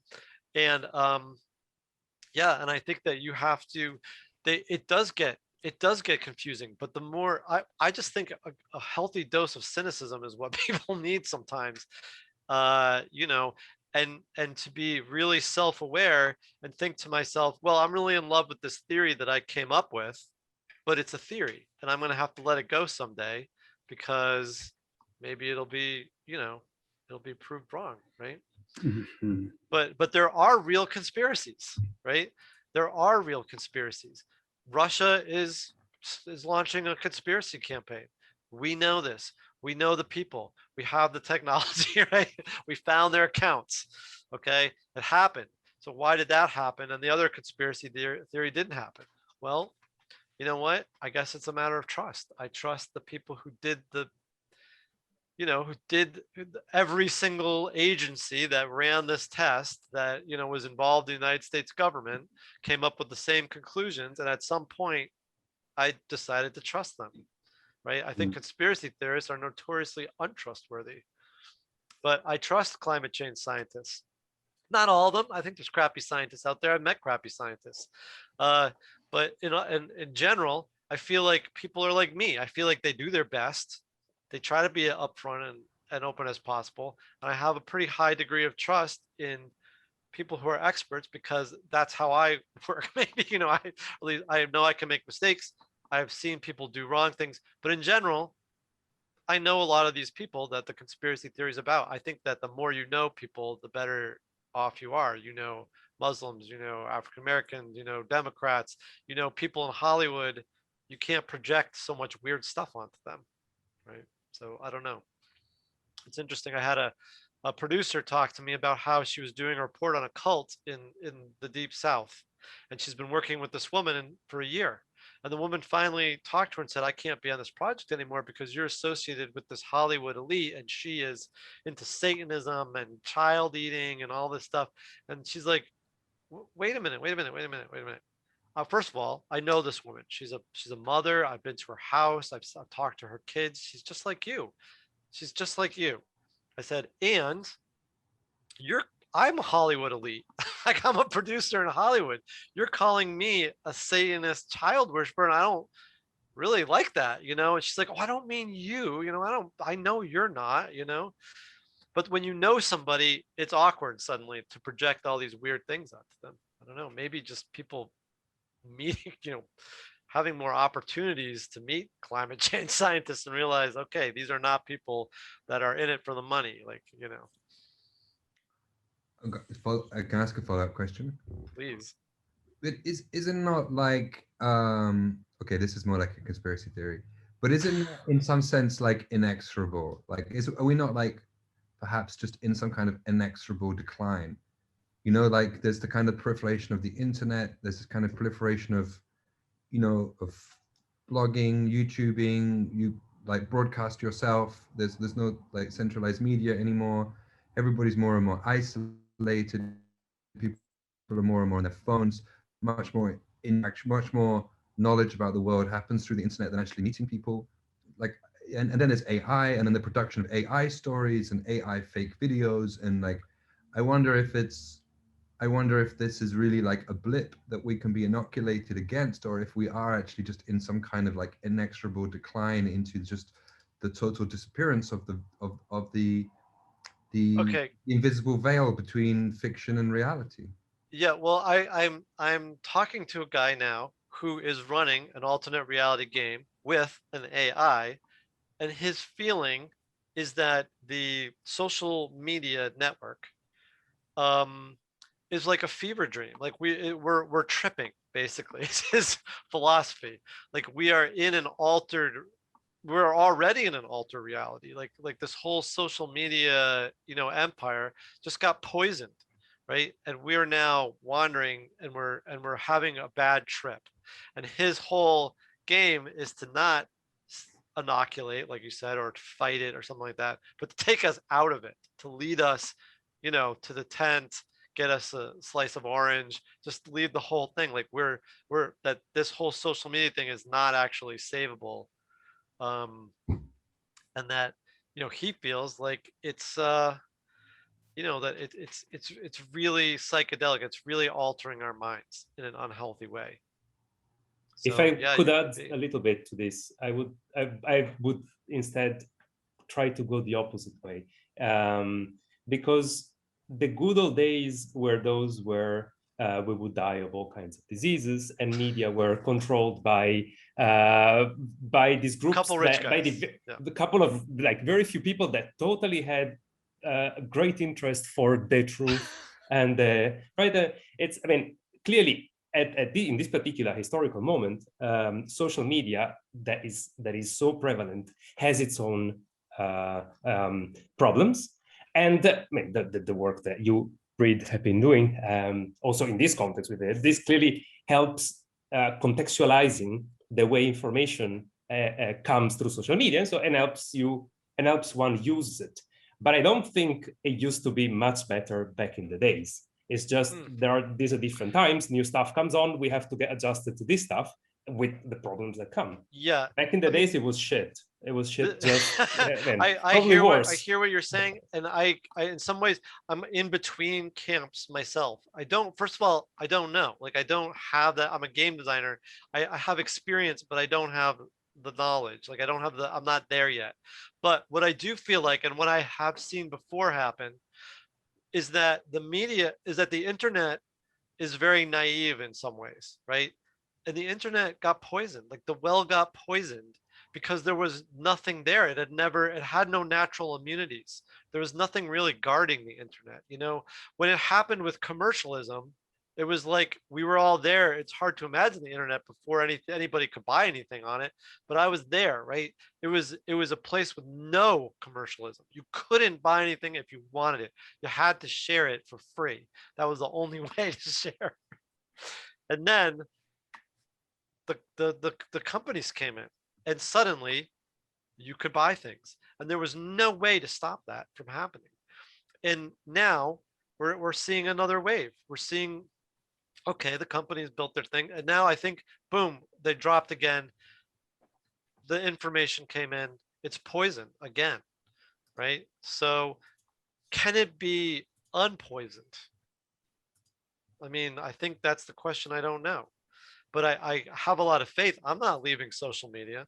So I'm going to have to find a way to make it safe for me. But, and for everybody else, my kid's not going to leave social media. His friends are in social media. His whole social life right now in COVID is on social media. He would not exist without social media at this point. His mental health would be worse than all the crap that they're pumping in his brain on social media. So it's life or death. You know what I mean? It's a struggle. I read one article, and there it was on Real Mag, I think, about alternative reality games. And there this author said that right-wing people need conspiracy theories because they are not able to think that the world is changeable. And he said that progressive people believe that fantasy changes the world, so they don't need conspiracy theories. They don't need a kind of explanation extra. And I think there is something interesting in. So what would be maybe to use this technique to make a kind of, to use fantasy as something really part of our world, and not to say, yeah, we have to step through and we have to stop to believe these crazy fantasies. But don't you think that fantasy is already part of our world? Yeah, sure. Yeah. But I mean, like people say, like, oh, could you make a video game that's like the opposite of Q? And I say, I think most video games are the opposite of Q. I think most video games foster a good sense of inner, connection. But you were in the beginning, you were somehow, oh no, I have the English word, you were saying we have to separate exactly, this is a game and this is reality, or this is a fact and this is my inner belief and this is somehow the fact outside. And maybe, I don't know what is the right way, but I am questioning if this is maybe part of the problem, that we cannot say this is a fact and this. I just kind of want to respond to this also, or maybe complicate it a bit, because but you were also before mentioning how this whole switching of reality actually is really part of the jargon even of Q, for example, using this red pill, blue pill metaphors, or rabbit hole actually is like something they commonly also use, and that really made me think of this phrase that I guess some of you know about the reality-based community. That was, in 2004, this journalist from the New York Times attributed that to an unnamed official, which probably is called Rove. This former White House Deputy Chief of Staff in the George Bush administration.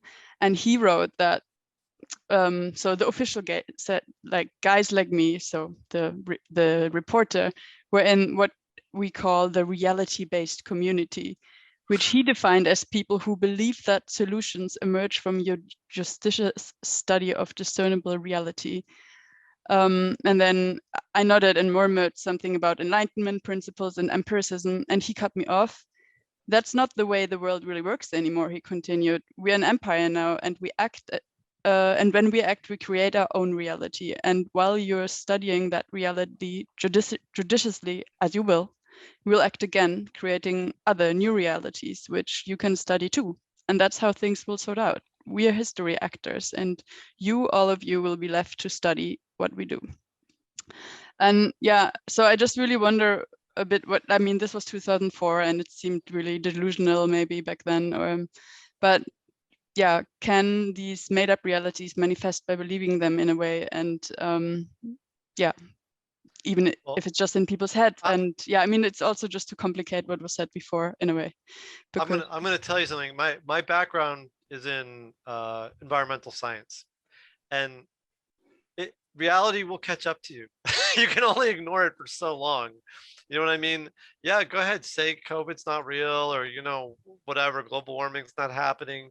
You know, I have seen, you know, all kinds of environmental solutions go from that's impossible to, oh, everybody knows that, right? Because the scientists always end up being right, because eventually, yeah, you're going to run out of oil, or you're going to realize that you can't produce this or that, or the planet's going to get too hot, or you're all going to die from a virus at some point, no matter what kind of I think that what Rove or whoever it was that said this, you know, is talking about is because he's living in a completely disconnected social reality, right?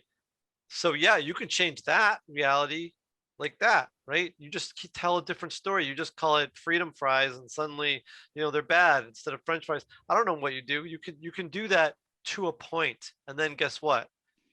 You're gonna get knocked down, and everybody's gonna scramble to do what they should have done, you know, 10 years ago. Right. So I think that, yes, there is a mutable inner reality, and there's fantasy, and we can look at our worlds in many different ways. But let's not deny the fact that, guess what? There's real things, you know, whatever you want to call that real.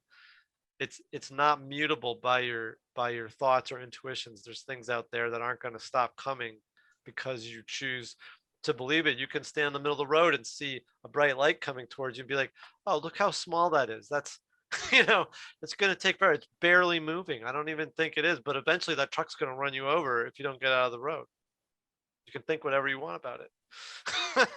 So I think that there is reality, right? Yeah, I would actually like to kind of offer a bit of a different perspective here on this very point. Yeah, so reality is going to sort of be clear to us eventually, sure, but to do any sort of action where we anticipate a certain consequence that will be caused by our action, we need to imagine that consequence, which is not there yet. Yes. So we are always creating a type of fantasy, we are imagining the future, which we can never fully control. So therefore, it is always like an imagination of what's going to happen next. And yeah, I'm also kind of not super comfortable with saying that there is a group of people who are like really delusional and others are not, because like on the other side, we definitely have sort of these fantasies that are quite far-fetched, like total equality, like far-fetched historically, or like that capitalism is preventing from having a wonderful world. I mean, you know, so we never had this reality, and this is also like such a strong fantasy that feels really great. But yeah, so And then, yeah, so then I'm also thinking, I'm also very interested in this question then, if everything is kind of fantasy, more or less, like how do we select? And yeah, I mean, I don't have an answer, but I'm thinking that each sort of narrative that you map sort of defines what is important to you, what is worthy to pay attention to, and what actions are possible. So I think even if you kind of reflect on that, like you reflect that, okay, this theory is making me feel like I'm the hero of an action movie who is trying to save the world.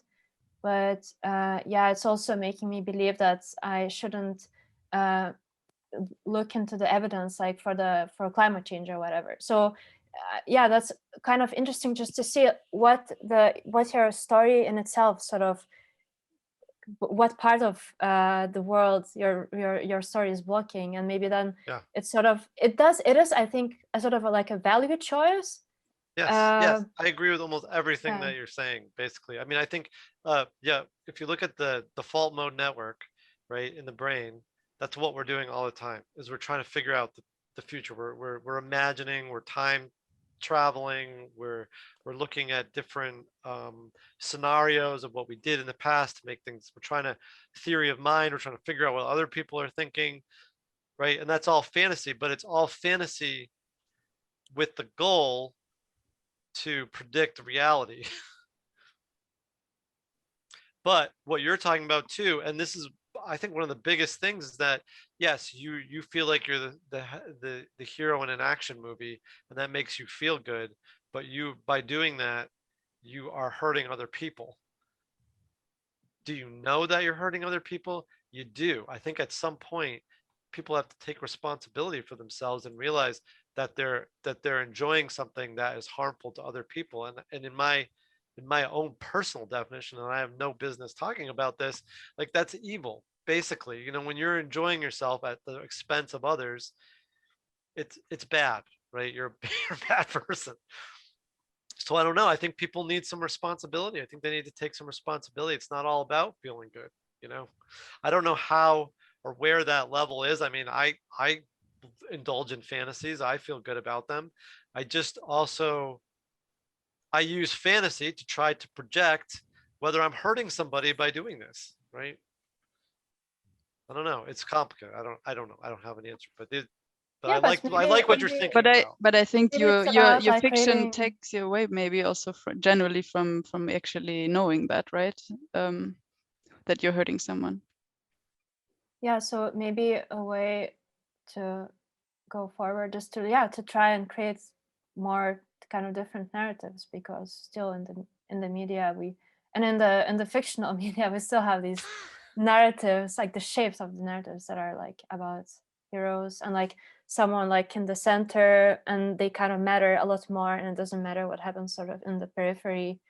The person is sort of disconnected from the others, and it's like the cause, you know, they own their actions. Like there's such a strong stereotype of just one person doing things. You know what I really think is that I wish that we could imbue reality with the same purposefulness that we feel in fiction, so that we wouldn't need all these like add-ons all the time. You know, if people could have genuine, real interactions and experiences where they felt worthy and they were feeling satisfied the way, you know, if you look at Jane McGonigal's works or something like that, you know, like, you know, you want these epic win states in real life. Why can't we, you know, have this genuine experience? If we cared more about the moment, we probably wouldn't care so much about, you know, whether 5G was causing, you know, COVID or not. I don't know. It's really complicated. I don't want to pretend like I know the answers. I'm prone to, because like, okay, I'm hosting this thing and I want to, you know, like answer stuff. You know, I know that I don't know this, right? but that never stops me from wanting to, like anybody else. But yeah, I don't know. They're all good questions though, but I do like the way that you're thinking about it, and it seems in line with what I'm thinking about too. But I don't. I don't know. I wish more people were thinking about it. That's, I mean, that would be a win for me if we could just get more people thinking about it. I don't even care if they're right or wrong or, you know, whatever, but more dialogues like this is high on my list. I'm okay with being someone else coming up with the answer. You know, maybe if we could just keep sparking these dialogues, that would be nice. Yeah. So thank you, everybody. That is amazing.